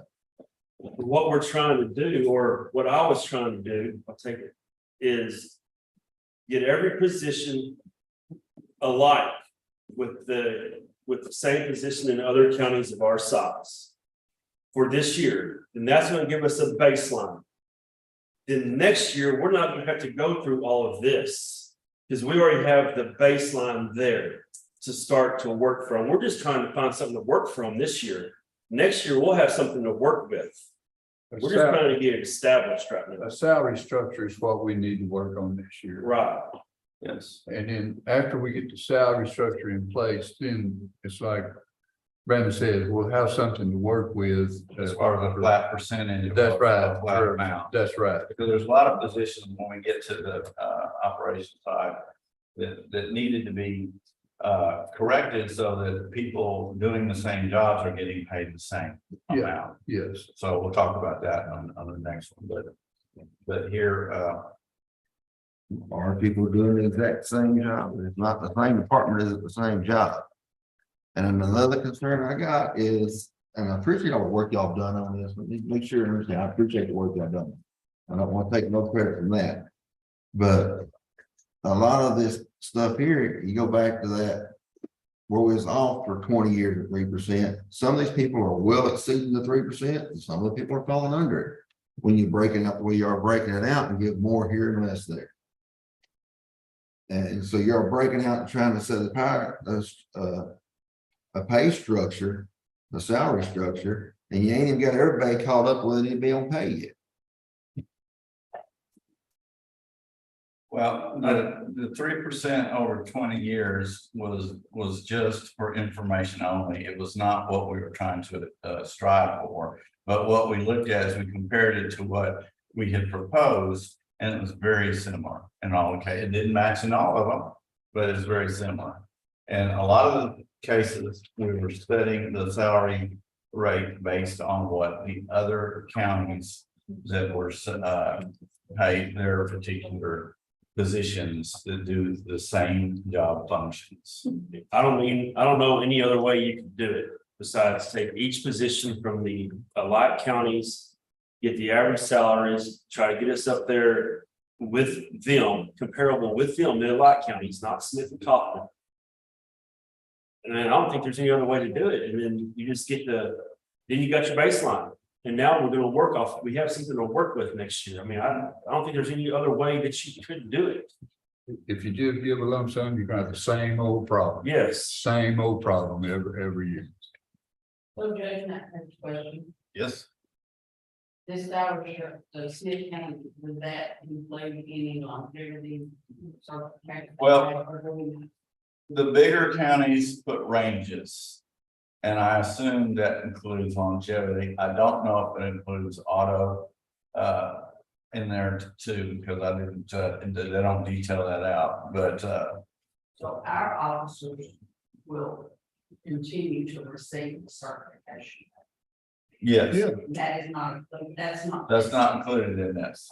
I think next year, we're gonna try to work on longevity. And we're just trying to take baby steps right now, but next year we'll work on that aspect of it. Yeah, sir. Overall, it's fast pay plus any certification. That is Yeah, correct. that's right. They get the Correct. certificate pay. Will we have an opportunity to address all of the salary again, or this is the last opportunity? This is it. Okay. So That's why we hit you with real quick. But yeah, so Jim, I appreciate all the work y'all done, and you're right. That 20% kind of fell in line with both of your studies. In a lot of places, it showed where we would be in line had we stayed there. But the way you are bouncing around, you're still coming in below par compared to everybody you're comparing to. Yes, we're below, And so but we're not, next year. this far below. so we don't put the county in financial situation in years to come. If we did more than that. If we kept on doing what we're doing, we're this far, we're this far away. Now we're just here. And then maybe next year we can work on something and get to here, but we just can't do it all at one time. We just gotta get as close as we can. What with I'm what we telling got you, right now. next year, you're not gonna be able to work on longevity and breakouts. You're still gonna be trying to catch up. That's what I'm telling you. Now, I know you'd like to come in next year and do longevity and stuff like that, but you're not caught up yet. You're gonna be working on catching up again next year. And you may be right, man, it ain't gonna be near as much. We'll be working at catching up forever. We'll never get there because the tax revenue that we get in is not sufficient to bring them to what Kaufman, Smith, or any of the others that, but I'm not talking about mentioning them. I'm just talking about getting up to the median or the average. I'm just trying to get up to the average of our size. I don't care about Kaufman Smith. I mean, we can't compare with them, compete with them or nothing. We just gotta get the people our size.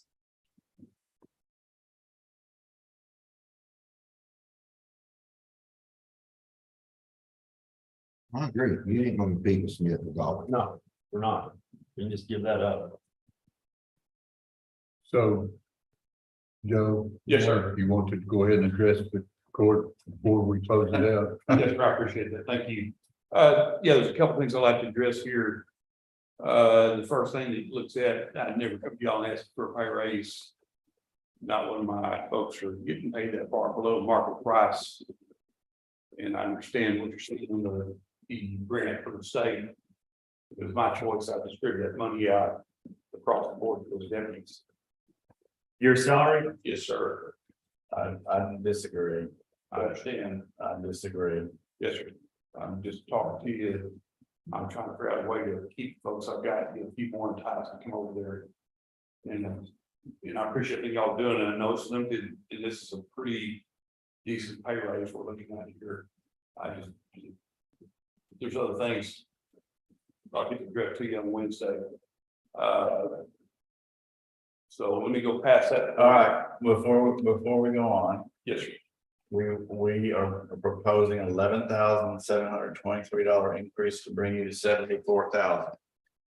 This is the sheriff rate of pay. I guess it's average right here, Joe. I mean, Well, I was gonna give it individual. Smith County, 113,000. Brazos County, 141,000. Hayes County, 122. Now, all those have 200 plus thousand. So we'll go to Henderson County is 88 to 103. And Russ County is at 66, Cherokee County is at 63, Upshur County is at 59, and Wood County is at 74. So the average salary for counties our size for sheriff is 82,750. we're not even getting up to average. I understand. And I'm still worried about making sure I'm not the only one still at the sheriff's office. Make sure I check. Be honest with you, this, I can say this through my whole career, some of the things we do, I do them for free because they're the right thing to go do. On some of the days, there's some things we have to go do, they don't pay you near enough money for what you do, you gotta go do that day. But it's an honor to be here and to do this job. But if you took $11,000 and distributed it over all your employees, what are they getting? No, I'm not done yet. Yeah. There's some other negotiating I'd like to do with y'all if possible. Okay. Yes, sir. All right, I'm gonna cover a couple of those. I just want to address that one topic while we're there. okay. Coming down the list, the Sergeant Narcotics is one of the ones we didn't address on there. What we're doing is not changing the pay scale for our investigators.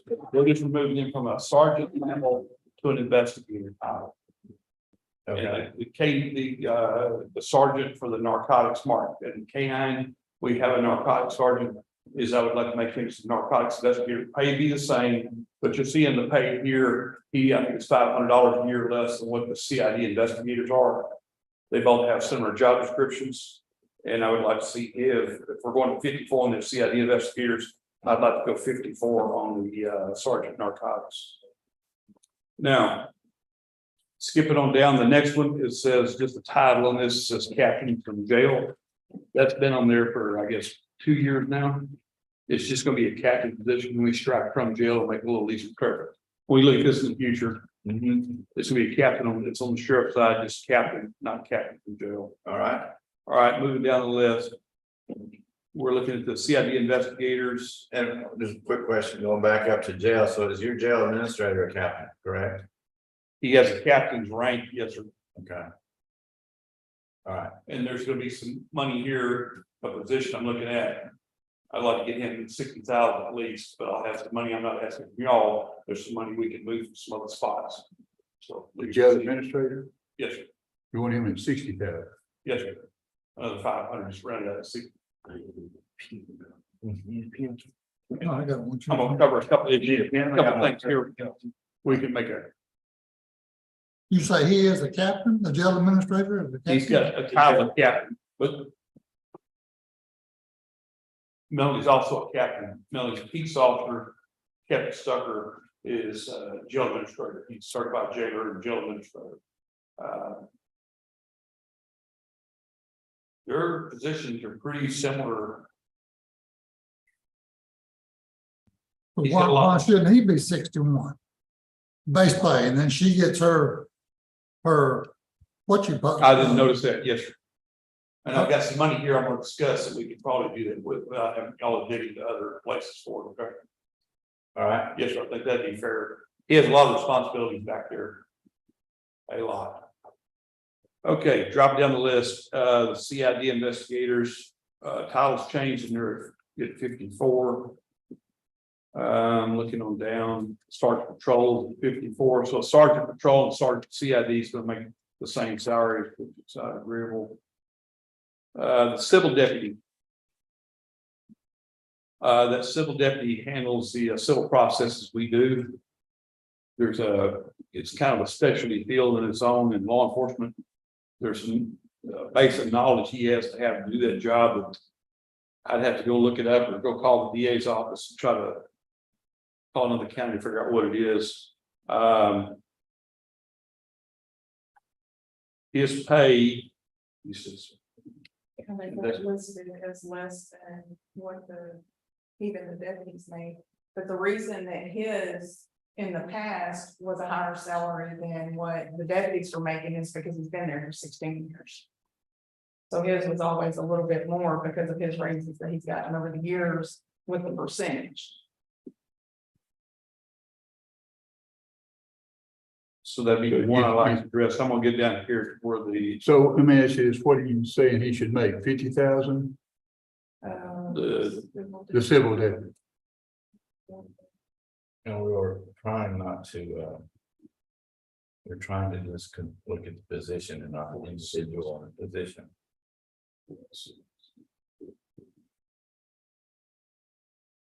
if I could get 54.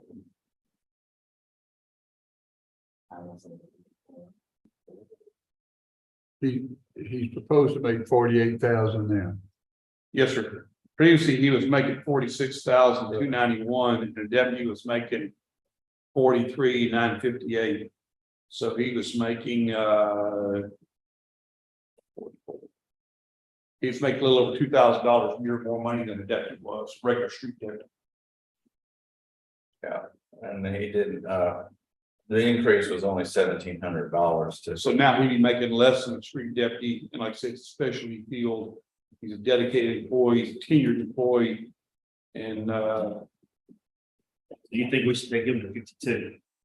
50, Yeah, I would say it was 52. at least 52, if not 54. He has specialized classes that he has to go to specific to civil process that, patrol doesn't have to do. So that would put the dollar amount of the increase about the same as everyone else. Right at $5,700.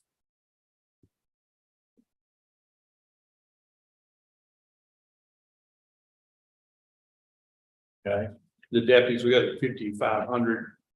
Drop down the animal control position. We had it at 38,055. It's going up to 45 in comparison to the other salaries. We'd like to drop that down to 43.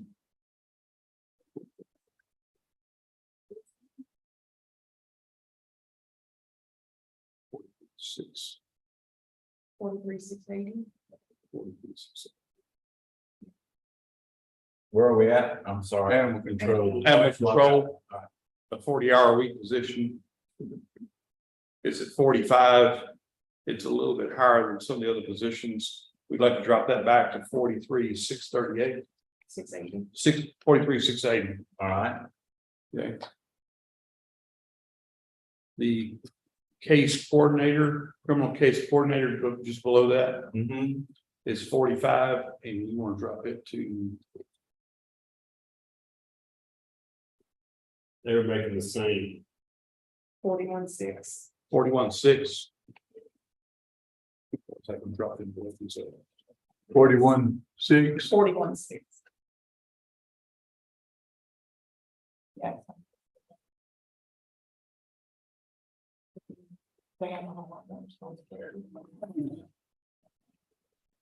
Okay. We drop on down.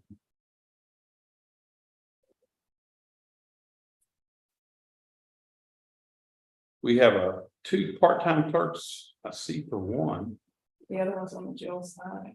Okay, we get two part-time clerks. One draws out of the jail side, one draws out the sheriff's office side. There are 30-hour-a-week jobs. They didn't get any pay increase in here. What your thoughts here? We got an address for them. Okay. They are, We had, overall, we hadn't addressed part-time employees. okay. But what do y'all think? Which y'all are here. Trying to find my paperwork.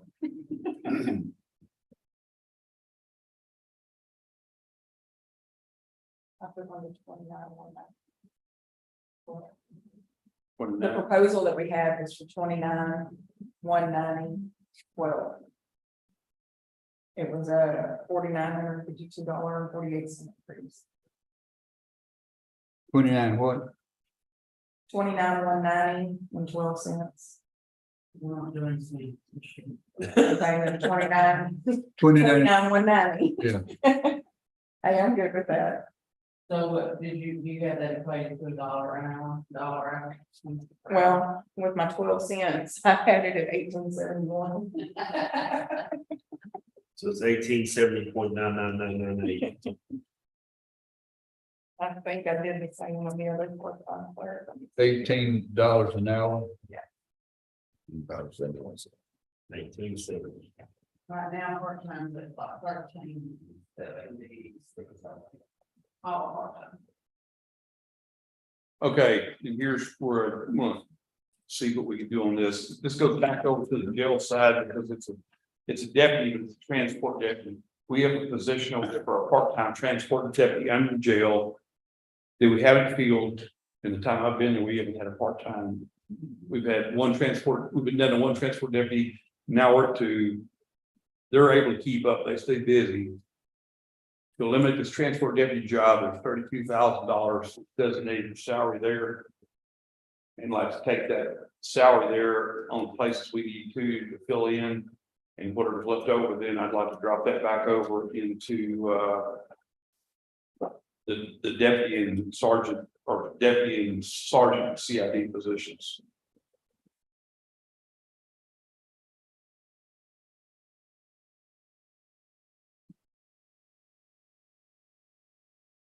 Okay, so you got 5 CID. Four, Well, yeah, 80. Well, okay. 2 sergeant. I'm sorry, I forgot about that. Yeah, the new one, we're not talking about the new one. And then 12 deputies, correct? 12 deputies, 2 patrol sergeants, 1, 2, 3, 4, 5 CID, including Including Wheeler. including Wheeler's 5 CID, Yeah. which would be 19.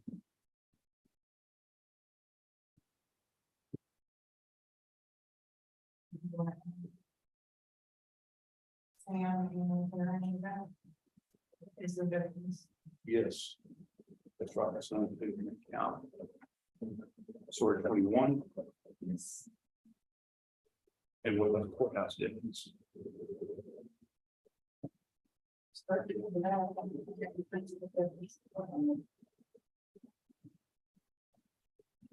And the 2 council deputies and the 2, over here. And That goes the same, using different metrics. Out there, and that's what we don't need to be doing. Yes. And what I'm looking at, all I'm trying to do is get back close to where the median salary is. We're just talking. I'm not against it, but No, I understand. but if we're gonna do it there, we need to do it everywhere else. I hear you. You just not got that money there. We had that position. That money's while it's sitting there, I'd like to put it to use somewhere, so that's no consideration on. What are you basing these figures on though, Joe? How are you coming up with these numbers? The figures, what I'm basing back off again is what y'all looked at, plus also what I gave you here on the median salary for deputies. At this time, 54,000 for this area, and I'm just trying to figure out a way to keep the people we got and try to make it entice some other people to come to work over here. Just raise that base salary. What are you trying to get to? Oh, I wish we could get to 54, but we're not gonna get to it. We're at 43.9, go to 53.9 or 54. We're just short. And I know that, 54 is the median, sorry, 54 is the median. yes, So I guess what we're based on really is It's not a perfect equation, but if it's 54. Take the difference between 54 and the 49 or whatever. If it's $5,000 raise, it'd be $2,500 raise, and that gets you right in the par with everybody else, about the same, below about the same as everybody else. That makes sense? Yes. What are you saying? Like, his meeting was 54,000. And as of right now, we're a little bit below the median 3,005 for everybody else. So if you took, In today's number. if you took half of what they're saying, they'd be about the same percentage below the median as everybody else. You're gonna give me some looks. I know, we Yeah. can't- Who's everybody else? I know we can't compete with them. I think Coffin County which will drop like $5,000 a year raise over, they're gonna get $70,000 a year for a starting deputy. over Yeah, there. but we can't, That's- no, Coffee Kansas out We of gotta- it. No, I understand. I still have to, we're still competing with them. I know we Well- can't, and I know we can't match them. Hunt County's gonna be, I think, 64,000. And you know what? They can't hire, they need officers. No, sir, they're. That's, you can't find Yes, sir. officers that want to, that's a problem. Henderson County needs officers right now, but they can't, at what they pay, they can't Yes. find any officers. So it doesn't matter, we could raise our salary to 75,000 and still not be able to hire officers. Yes, sir. I understand. But I'm kind of with Keith on this, we can't give what you're saying all the way up to where they're on par, but everybody else is a little bit below par. I mean, we have to keep it Well, fair for and we everybody. can't trade off positions for salary. Right.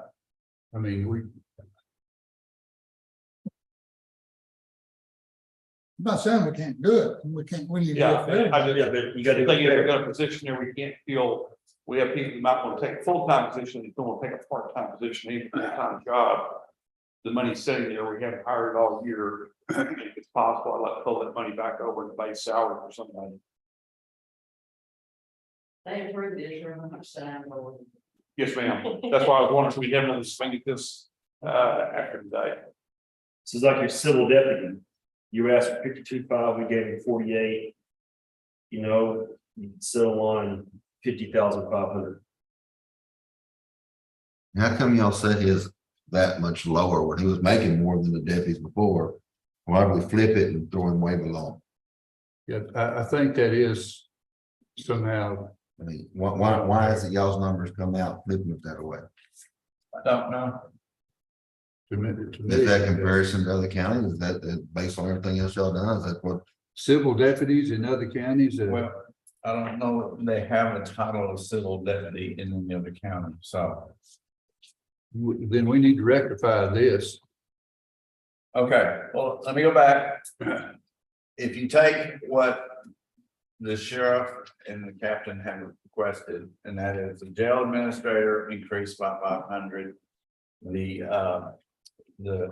sergeant, what's called Sergeant Narc K5 converted that investigator, increase it by 500. The civil deputy increase it by 4,000. And if you decrease the animal control to 43,680 and decrease criminal case coordinator to 41,600, the net effect is $280. Good. So I suggest we just go ahead and approve that because there's no. It's almost, It's it's a push, it's a wash, yeah, So are we agree with that? I am. With exception, I think that jail administrator ought to make 61,000, same thing as the other captain does. Okay, but I'm going with what they requested. At the. So that's gonna bring the civil deputy up to 52, Correct. so that'd be, yeah, 52. Yeah, we lost him, that thing out there. Sink.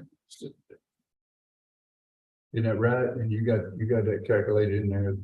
Good. Yes, Okay, yeah, that on the changes they requested, they're a net effect of plus $280. And I suggest we go ahead That's and a- approve that and then move on to what else we want. work on. How much does that bring your deputies up to? Once you average out whether one to, 50,500. now that's higher than that, 'cause you're splitting that part-time spot over. Oh, we didn't agree to that. I thought we was agreeing on what they're proposing, that was cutting the part-time. I didn't go that far. No, we can't, I didn't I go don't- that far. I think we're to be cutting positions out. I mean, Yes, the only reason why I'm bringing that up is because we haven't been able to fill it. well, then, That's what we got a pay raise for. Hopefully we'll be able to fill this stuff. It's hard time, people want to work part-time. Does that make sense? No, They want a full-time position, yeah. They want to do a transport, they want a full-time position.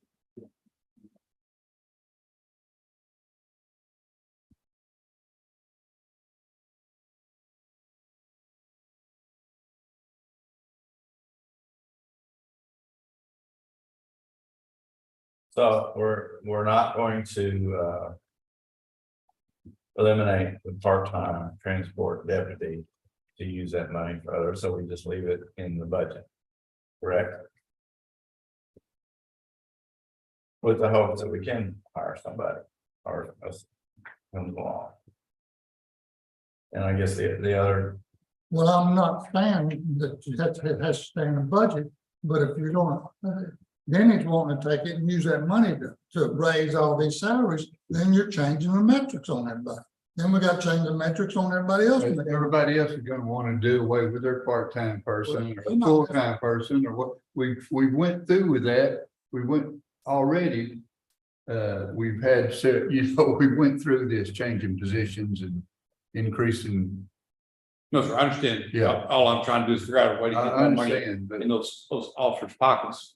And, you see what we're talking about. If Yes, sir. we No, I do this understand. and then the county clerk, well, you know what, I wanna do away with my part-time this year and increase my, it's just, I think can of worms. what It is. Keith's trying to say here, I think I'm kind of seeing the same thing. We're not setting a standard for how we're doing these raises in any way, form, or fashion anymore. You're trying to go by comparison process to other counties, and you turn around, you change salaries where you want to. So therefore, we're not staying in our comparison range. You look at your 3%, we don't stay in it. You look at your flat rate, we don't stay in it. You look at, well, we're just gonna do a flat percentage rate, you don't stay in it. We ain't got any method here for calculating how we're doing a pay raise. We're going position by position, and this guy's been with us 18 years. We need to pay him more, even though the study says we shouldn't. And we need to pay this position that, and we need to go We're ahead and not pay going by this longevity. one. not going by. We're going by the market rates. That is what we're going by. Salary You did survey. just then. And when there's the positions that do not have a salary survey, we're going by what's closest to it. There is a method to this, Every time you change something off of what you presented, you're leaving your method, and you're not doing it everywhere. You're doing it here and you're doing it yonder. But we don't have, I'm not we don't changing have a that. metric for every single position. We We don't got it for a lot of them, but not every one of them. our metric or the animal control in a criminal case, they asked to reduce because it was too high. I have no problem with that. And there are a couple of others that we only changed minimally $500. Other than the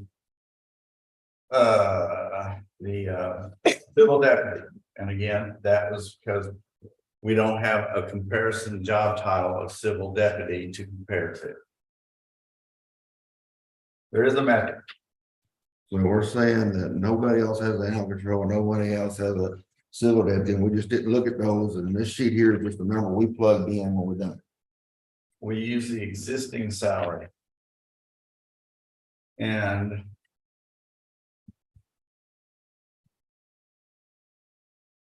Not saying it's a perfect system, Chad, but there is a metric and there is a way. It ain't perfect, but it's there.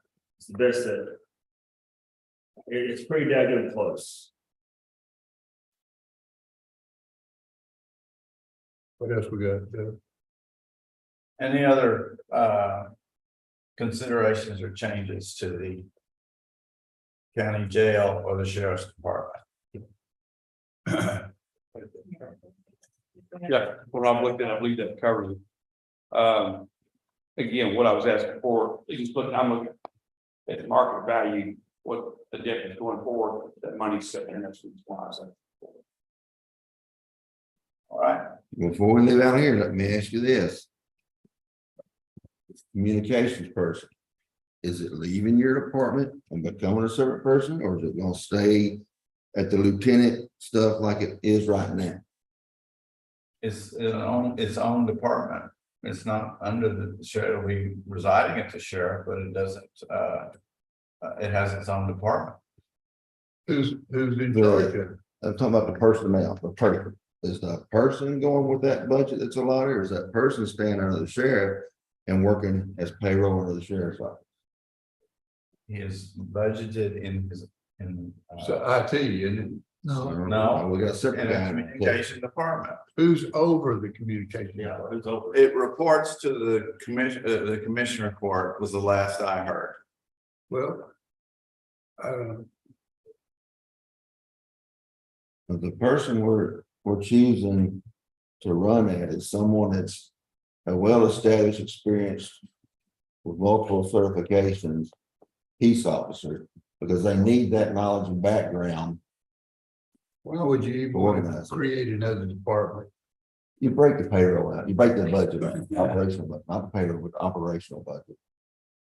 Now, That budget could be in the sheriff's department just as easy. all the other areas we talked to have broken out. And run it separate from that, and we could leave the personnel in the sheriff's department. Only one person. I just don't think the communication. And that's what I'm saying, but we want I think the position should report to the commissioner's court. to. I think it should be under either the sheriff's department or the IT department. I don't know that we need a communication department that reports to the commissioner's court. So it makes sense, communications would report to IT. That's what it would make sense to me, but Well, we could They take got this, the IT brain. we could take this lower part of this budget here. Take the employee off and just take that budget part and put it in IT and pay that out of IT to maintain and operate. We can do that. The question is, where do you want to pay the employee from? You want to leave it under the sheriff's office, and right now it's draw lieutenant pay, just call it lieutenant, communications lieutenant, and leave it under the sheriff's office versus breaking it out as a separate employee.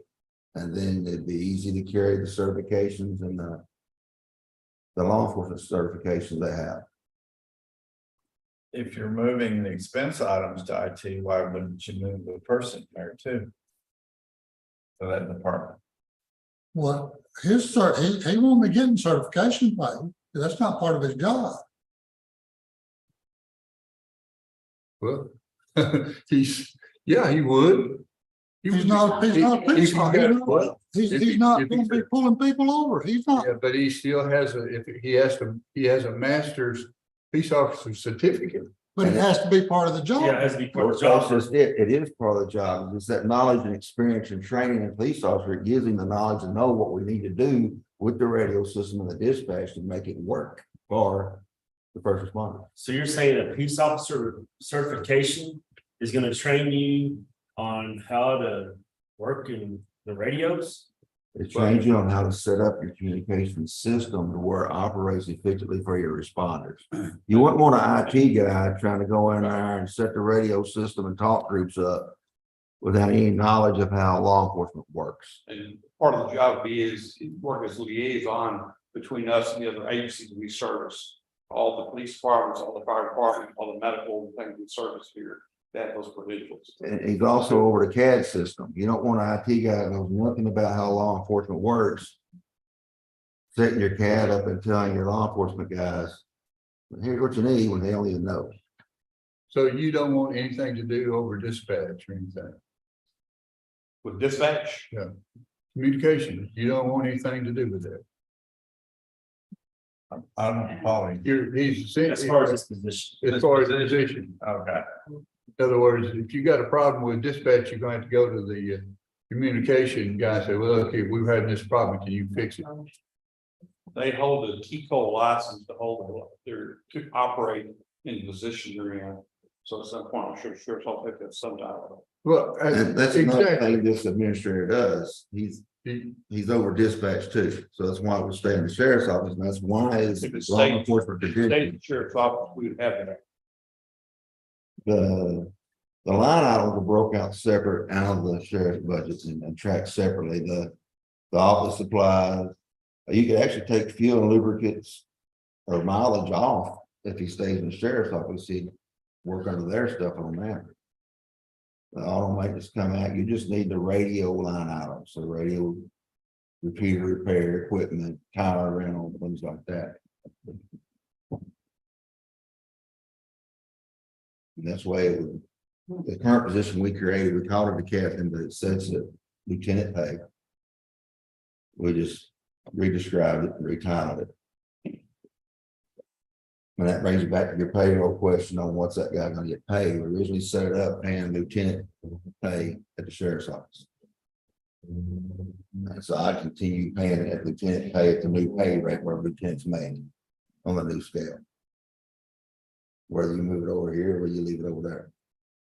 If we put it under IT,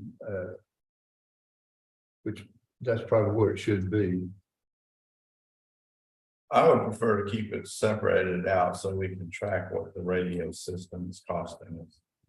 We could keep the 010513 codes here separate like it is.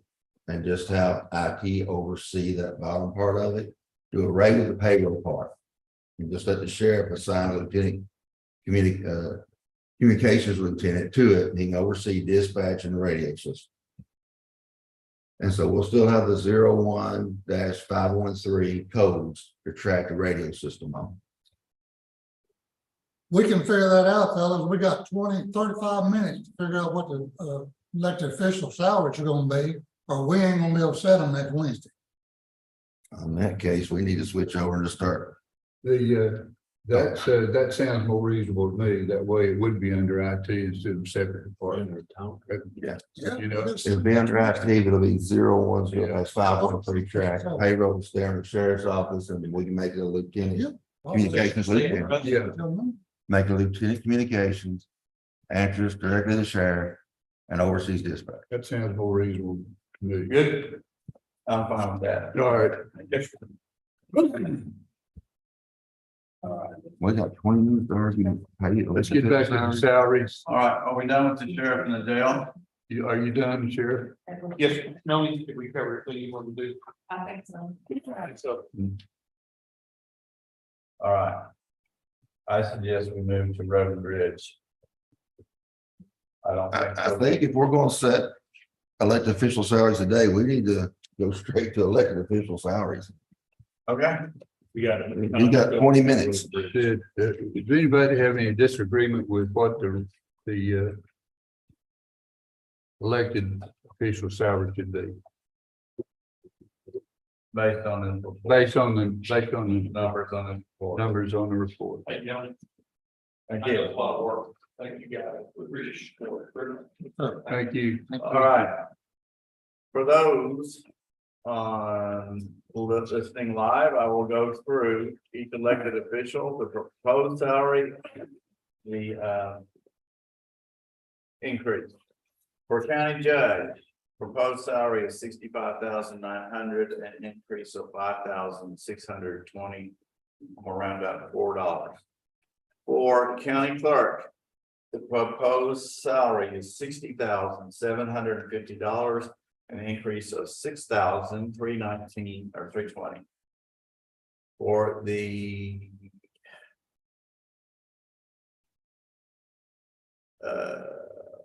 district clerk, or actually the county, do we do the county court of law judge? Yeah. Okay, The county court of law judge, $72,859 is the proposed salary, an increase of $6,141.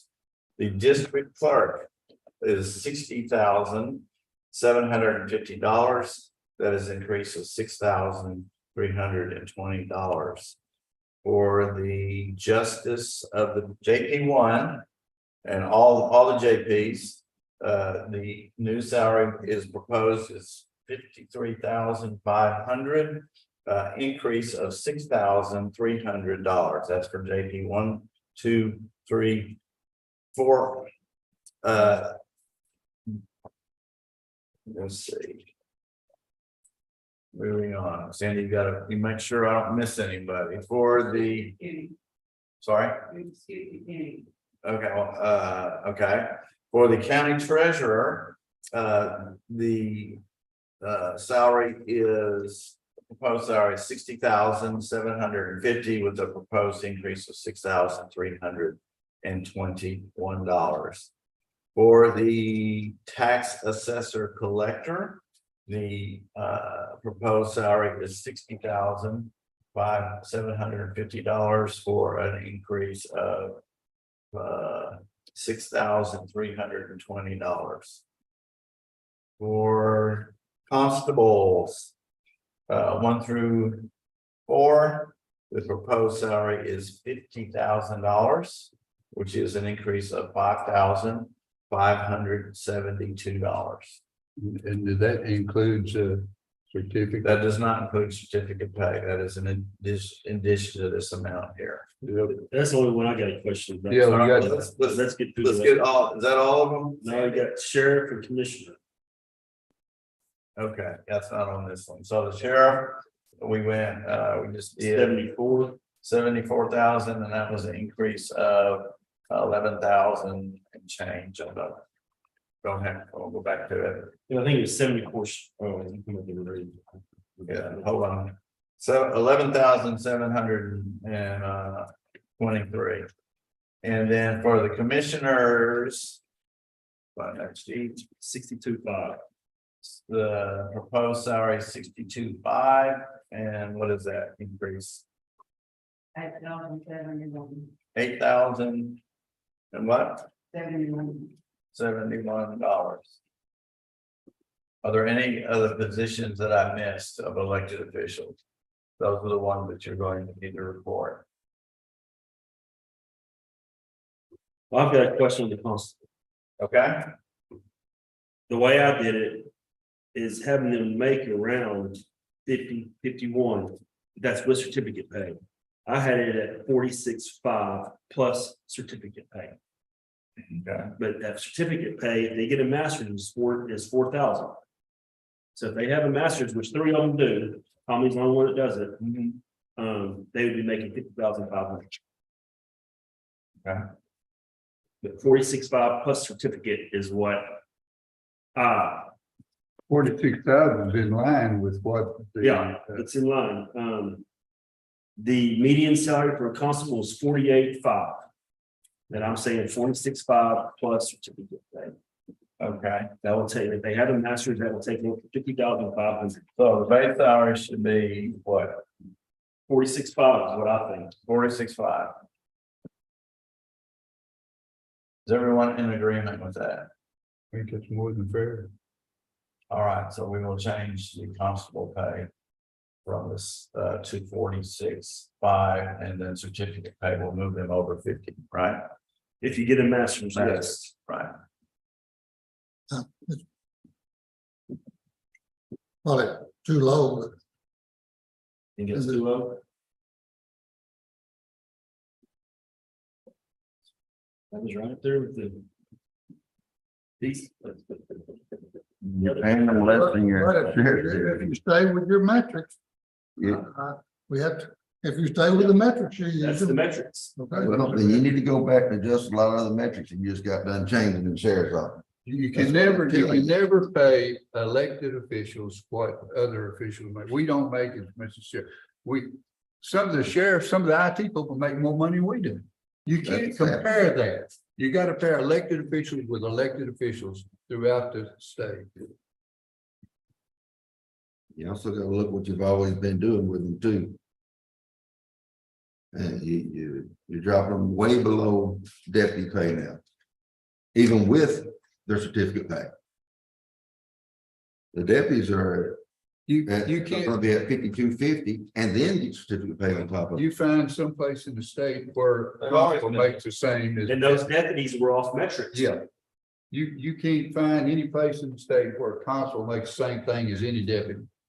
Deputies are always higher than constables. Always. They make more money. I think the one thing we can all agree on is these elected officials go by the metrics, every single position of it. Well, yeah, that's what gives us a nice big pay raise of $8,000. Everybody else is struggling. Let's jump in there right now. Let's give ourselves a nice big pay raise. That's what the dadgum system is. That's setting the salary rate is where it's supposed to be. Setting the standard. Looks to me like we're giving ourselves a nice bigger pay raise than everybody else. I don't know, I just don't see that being right. Okay, well, we don't have to take a pay. We can keep our salary what it is. Whatever you want to do. I think we need to do it where it's more fair. I think we need to take care of the lower paying ends before we go jumping up our, that's 8,000, everybody else is getting both. So you want to disregard what the Texas Association County presents and what other counties do, what we base our elected official salaries on. You just want to throw that out. If you do it fair across the board on everything in here, I'm fine. We're not doing it on everything here. We're not doing it fair. We're trying to get the salary structure straight this We year. are doing it fair. You will find when we get to these other, we're doing a significant increase in getting them up into market range also. It is fair. And it is, I don't know, there is a system where we got those numbers. We just didn't throw them out there. We got the data from the other counties on it. It looks to me like we started with the data and we started bouncing around, changing positions from here to there. I mean, we had these positions in here based on the data. We just got done cutting them for it. There was 3 positions out of the whole sheriff's office they had questions on. 3 out of what, 50 positions? There was 3.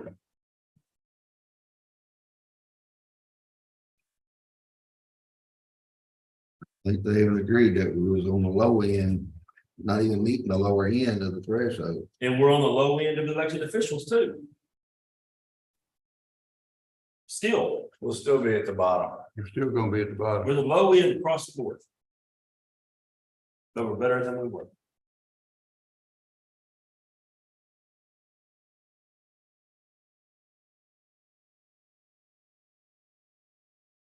It's a mistake cutting the constables that off. And it ain't right to be giving us that big a raise up there on the top end. We still got people struggling on the low end. Well, I talked to all 3 constables. I talked to 3. And they are all happy with that. They think it's fair. Because that was the one that was in question. Like, man, that's not much. And I let them know this is what it was. And we told them what we thought. And they were happy with it.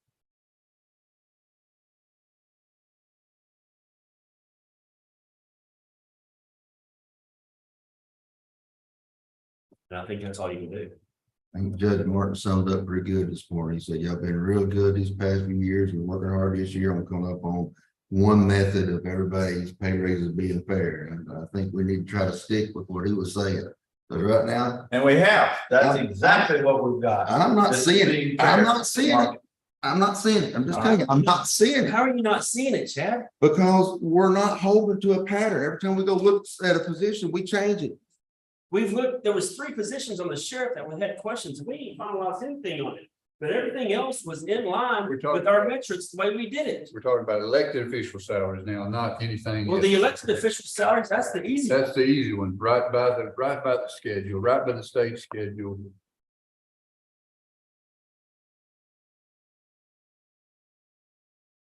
It's just fixing the top end before you fix the bottom. It's fattening the chiefs up when we. I disagree. We are fixing the bottom. We are giving generous increases to the people. We're giving generous increases to us. We're fixing everybody. We don't have to take that. I mean, whatever you want to set it at. That's what other counties are doing, and that's that's exactly like this. So what do you want it to be for the commissioners? What would you see as a fair raise for the commissioners? If you do it for commissioners, you gotta do it for the whole, if you're gonna keep the same metric, it's everybody. I'm saying, let's find a metric that isn't some, We found the metric. We presented the metric. this matrix bouncing off the wall in my opinion. Y'all may see it different. Chad, do you- So, Do you have this page? You don't have this page. I give it to you. I mean, I don't know how more simple it can get than that page right there. I mean, it's black and white. On the elected officials.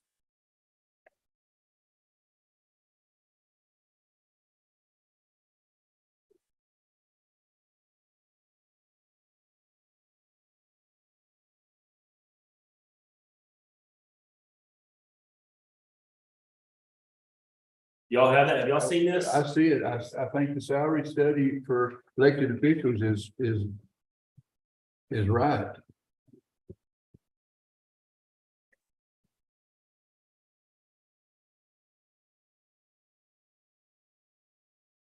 So we have presented the elected official proposed salaries and increases. I would like to take a vote to see, to approve it so that we can get this part of it done for the paper. So all those in favor of the numbers that we've just discussed, please say aye. All those opposed, say nay. nay, No, Any discussion? What do you think, Keith? What do you think? no, let Andy, hey, guys, let's don't change the rules. Let Andy break the vote and let's go on. If I vote no, then I'm gonna propose no salary increases at all. Works for me, for elected officials. Yes. Let's go for it. we move that money down that lower end. No, we can't move it. We've already decided we can't do that. That's fine with me. All right. Hold on, so you're telling, let's not talk about us. Let's talk about everybody else that works out there. You're telling them. No, we're not getting anything. If that's what Andy wants to do. Well, If it's. I can't understand. We have obvious metrics that tells us what it should be. That's what we put here, and two of you disagree. So you're happy with what the current rate is, then that's what we'll leave it at. I'll win. That's what, if you want to give me your vote, I'll take it. I don't understand. We had discussion. What was the problem?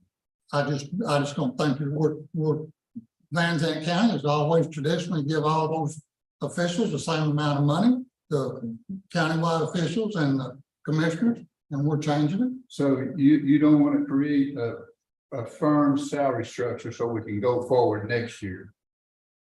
You don't want to create a salary structure. No, that's just the way it's always been. If you go back to 19. Well, We're not trying to be what we've always been. We're We're trying to trying to fix it change. so that going forward, we have something to work with. yeah, And Andy, if you're gonna be decided vote, you need to take that consideration to move forward. Exactly right. That's- That's exactly right. We have to start somewhere, and this is not the easy years. I agree with you. This is the bad year, and then after this, it's all relative with everybody else. This is the hard year right here.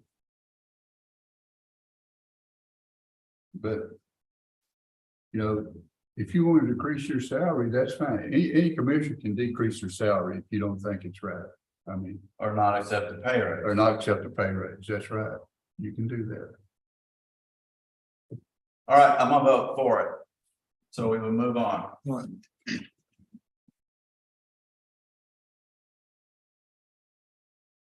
So I just need to change the month. That is correct. Constable should be 46.5.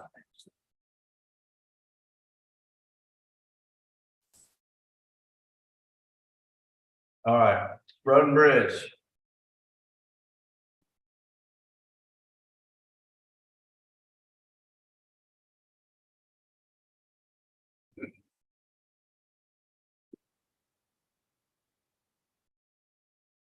We have 3 positions in each precinct. The foreman, title of foreman, the salary range is $50,500, an increase of $5,227. The crew leader is salary is 44,000, an increase of 5,517. The road hand is now 42,500, an increase of $6,026. So that is consistent throughout. Those are the three positions in all of the precincts. Is there any discussion? No. No.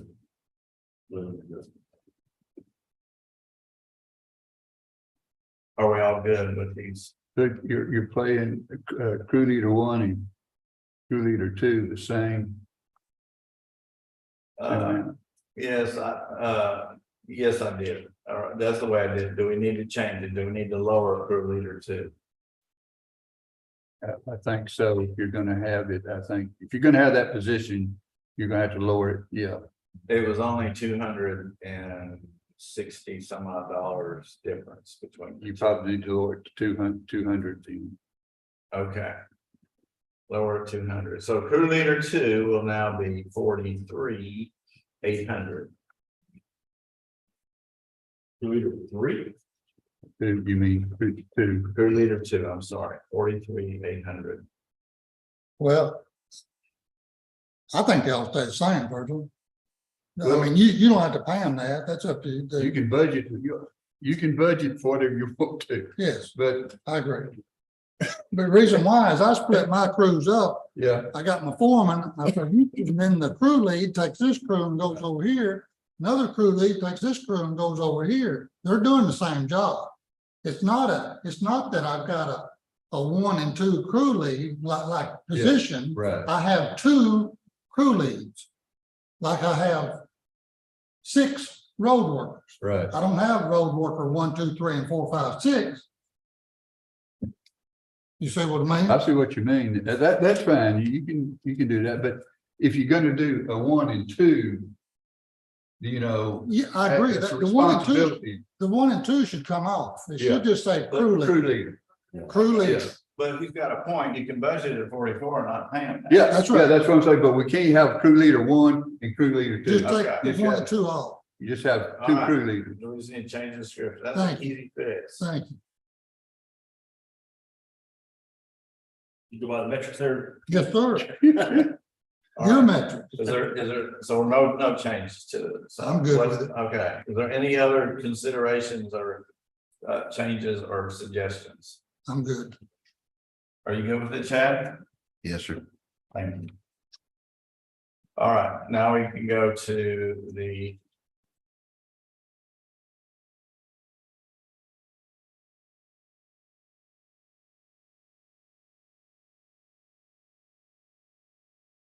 Operations, is that what do we call this sheet?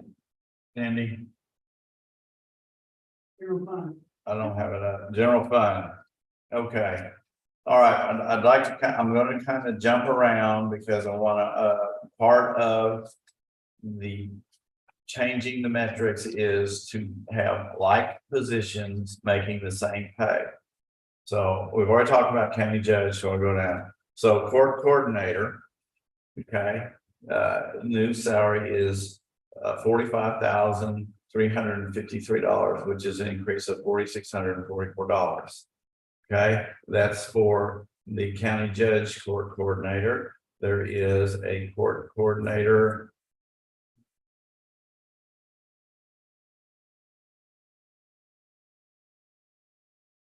District court coordinator. And county court at law. So there's 3. Well, there's actually 4. There's also the commissioner's court coordinator. And then the Okay, I don't know that I did. Okay, so the county court at law position again, 45,356, increase of 46,44. And then the district court coordinator, 45,356. Again, that was and then the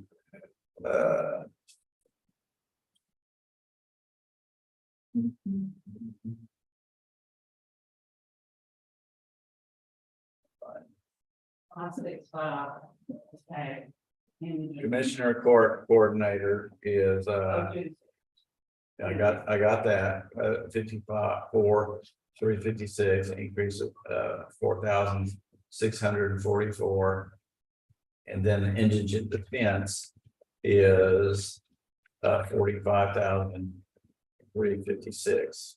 So there's 5 positions, they're all right at the same level of, responsibility that changed it to $54,000. Do we have 50 changed to 54, 45? I'm sorry, 45. 45, 356. I'm sorry. I'm Yes, sir. They all change the same. They all paid the same before. They all got the same increase. They're all gonna pay the same now. okay. Yes, sir. Are you good with that? Yes, sir. Okay. So that takes us down. Human Resources Director went to 57,500 at the $4,500 increase, And that's in the median range of the average for the counties. right? Go ahead. Are you gonna go to that new pay? Her, Human, the yes, assistant? okay. Yes. Yes, sir. Go ahead. I'm That's sorry. it. And I was going right down the line. Okay, yeah. Until I hit something that I need to, so, and then the Human Resources Assistant at 38,000. Full time, So I personally think that's a clerk. It ought to be, she don't have to pay that, but it ought to be budgeted the same thing that clerks are, the regular clerks in the other office. okay, That's that's 37.5. 37,500, Yes, sir. Yeah. okay, which that, and that's what I'm gonna explain to in a minute, all right. So we went to 37.5. County clerk is, we already talked about the county clerk because that's an election official. Okay, county deputy clerk. And what, this is where we had a lot of inconsistencies, and the intent was that every department that has a deputy clerk, the deputy clerk would be making the same for each department. So here we have in the county clerk's department, it goes to 43,000, which that is a raise of $7,094. In the district clerk office, deputy civil clerk goes to 43,000. That's a raise of 7,094. Again, the deputy clerk is the one in charge whenever the elected official is gone, or the one that the go-to person whenever that person is gone. So, and then you have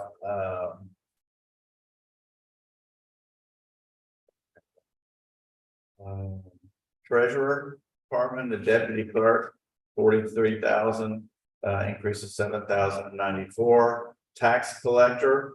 Hold on, is April the deputy clerk? No, Irma is. Hmm. So the tax collector, same thing, 43,000. That's a 7,094, and then I believe that's all of them. They're all the same now? Yes, They're all the the same? deputy clerks for all the departments are the same pay rate. Yeah. So, Look at district clerk real quick. Yes. yes, I might have misunderstood what you were trying to do here, because Karen actually has a civil deputy clerk and permanent deputy. well, So should that, I believe there should only be one deputy so clerk, that, and then they have, what? should that deputy clerk criminal be a clerk and draw that? Or something, maybe it's the governor, so that's, okay. Do what? I'm sorry. Maybe you're fixing to address that, so. You're saying what now? Should the deputy clerk criminal just be a clerk and draw the clerk pay? Oh, I see. Well, I asked the difference between a deputy clerk and a chief clerk. Okay, so for a position, sort of those departments that have lots of clerks and they have a chief clerk, then that could be another level before clerk. So if she wants to call one of those the deputy and one of the chief and leave it at 38.5, I'm fine with that. Yeah. All right, so any discussion about the deputy clerk's pay and the going to 40? Okay, I got a question on the chief clerk thing. How long is it gonna be before all the rest of them decide they have a chief clerk? Again, each department, well, you know, we as a commissioner court will need to set what the minimum required number of people in the would then detail having a assistant or a chief clerk. Or we can just do away with it and not have a chief clerk salary range. There's none of this, the guidelines that I established to do this is you only have one deputy clerk. And I didn't establish any kind of guideline about a chief clerk.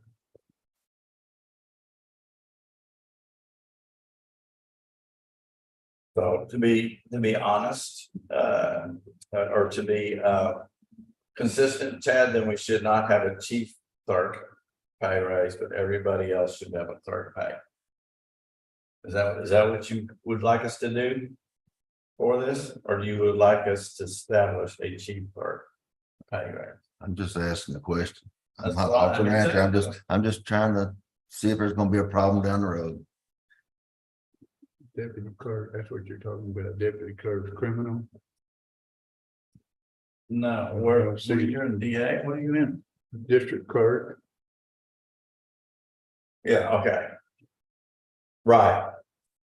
There's a civil and a criminal, but there should only be one yeah, deputy clerk. okay, Again, the intent being somebody that is going to be the go-to person when the elected official is gone. she's gonna have to know how to do both criminal and civil.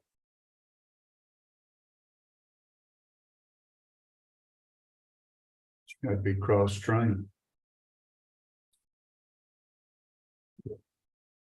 Well, what is it? Whatever, I mean, that's fine with me.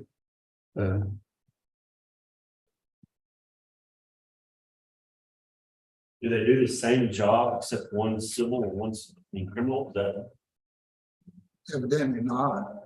No. One of them deals specifically with civil things and one of them deals with criminal. I mean, just by the pay, evidently they don't get the same job. well, that was the old pay though. We're trying to Right. get even here. I'm good with it. I gotta get, I mean, not that much. work. That's fine. We gotta go. Let's go on to the next. All right, moving on to the next one. Next, we come down to clerks. And again, the objective was to get everybody, all the clerks, up to $37,500. That includes 1, 2, 3, 4, 5 in the county clerk's office. That includes 1, 2, 3 or 4 in the district clerk. You got the clerks in the JP. Yeah, those are not at the 37.5 or 38.5 for whatever reason. We may need to change that. Okay, I'm gonna say they're supposed to be 37.5 for the JP's offices. But if you're going by roles at the JP is out, who is in charge of the JP's office? It would be well. I mean, Judge, Yeah, what? the clerk can act for the judge. Okay. So we need to change those 37.5 to be consistent with all the others. No, I'm not for that. That's the JP's business and they don't, just because they carry the same name, don't mean they do the same job. I don't know. I don't know what a JP, I don't know what the JP clerk does. I don't know what the county clerk does. I don't know what the district clerk does. That's their business. There's the ones coming here and tell me that it's been established through the years. I assume by courts, the people that sit here, that the JP clerk makes a little bit more than the county clerk. But it's been consistent with If you look at 2021. The JP clerk made a little bit more than the district clerks and the county clerks. And they're making a little bit more now. I like your salary survey, but I don't, actually, I do have a survey on Scott. I don't have it with me, but, I can get my numbers, of what it was.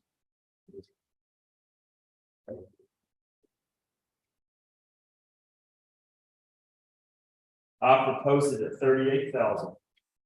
So that would have been that the median salary for a JP clerk was around that, a little bit higher than that.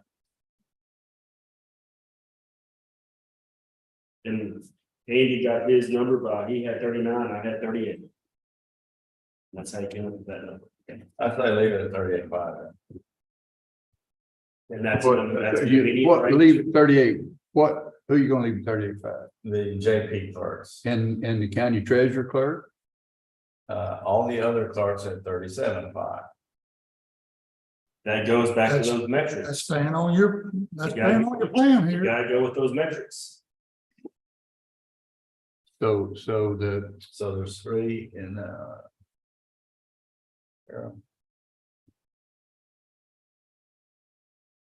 So we're changing the treasurer county clerk April salary to 37.5, right?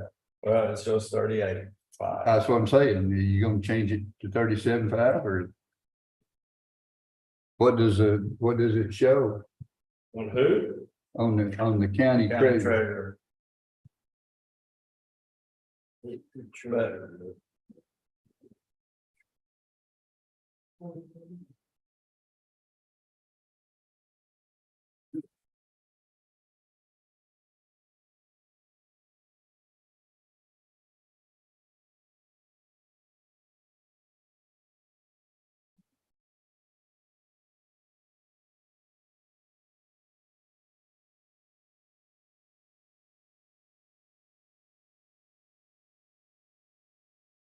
So while y'all are looking at that, the clerks, the tax assessor collector has 1, 2, 3, 4, 5, 6 clerks that all go to 37.5.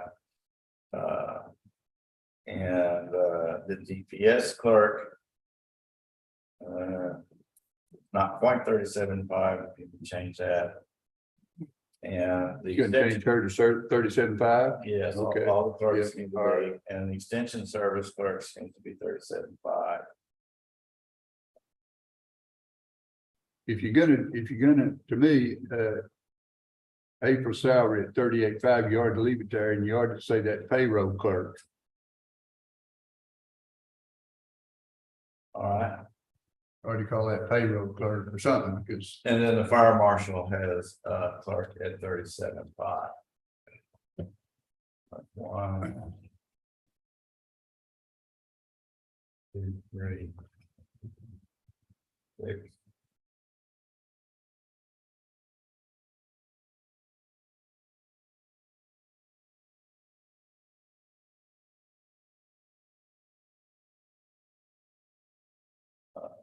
It's 9, 14, about 14 or 15. So is there, are we in agreement on that, on these, Yes, sir. the clerks at 37.5, the JP clerks at 38.5, and the treasurer's clerk at payroll, making a payroll clerk at 38.5? Is that, are we in agreement on that? I'm good with it. Good with that. Okay, I'm good with that. So, all right, it's 12 o'clock. I have a board meeting at 12, so I want to call this meeting, adjourn this meeting, and we can continue on the next, on Wednesday of next week. But we got what we needed to have done for Yes, sir. Sandy to get posted in the paper. Thank you for your time. Thank you.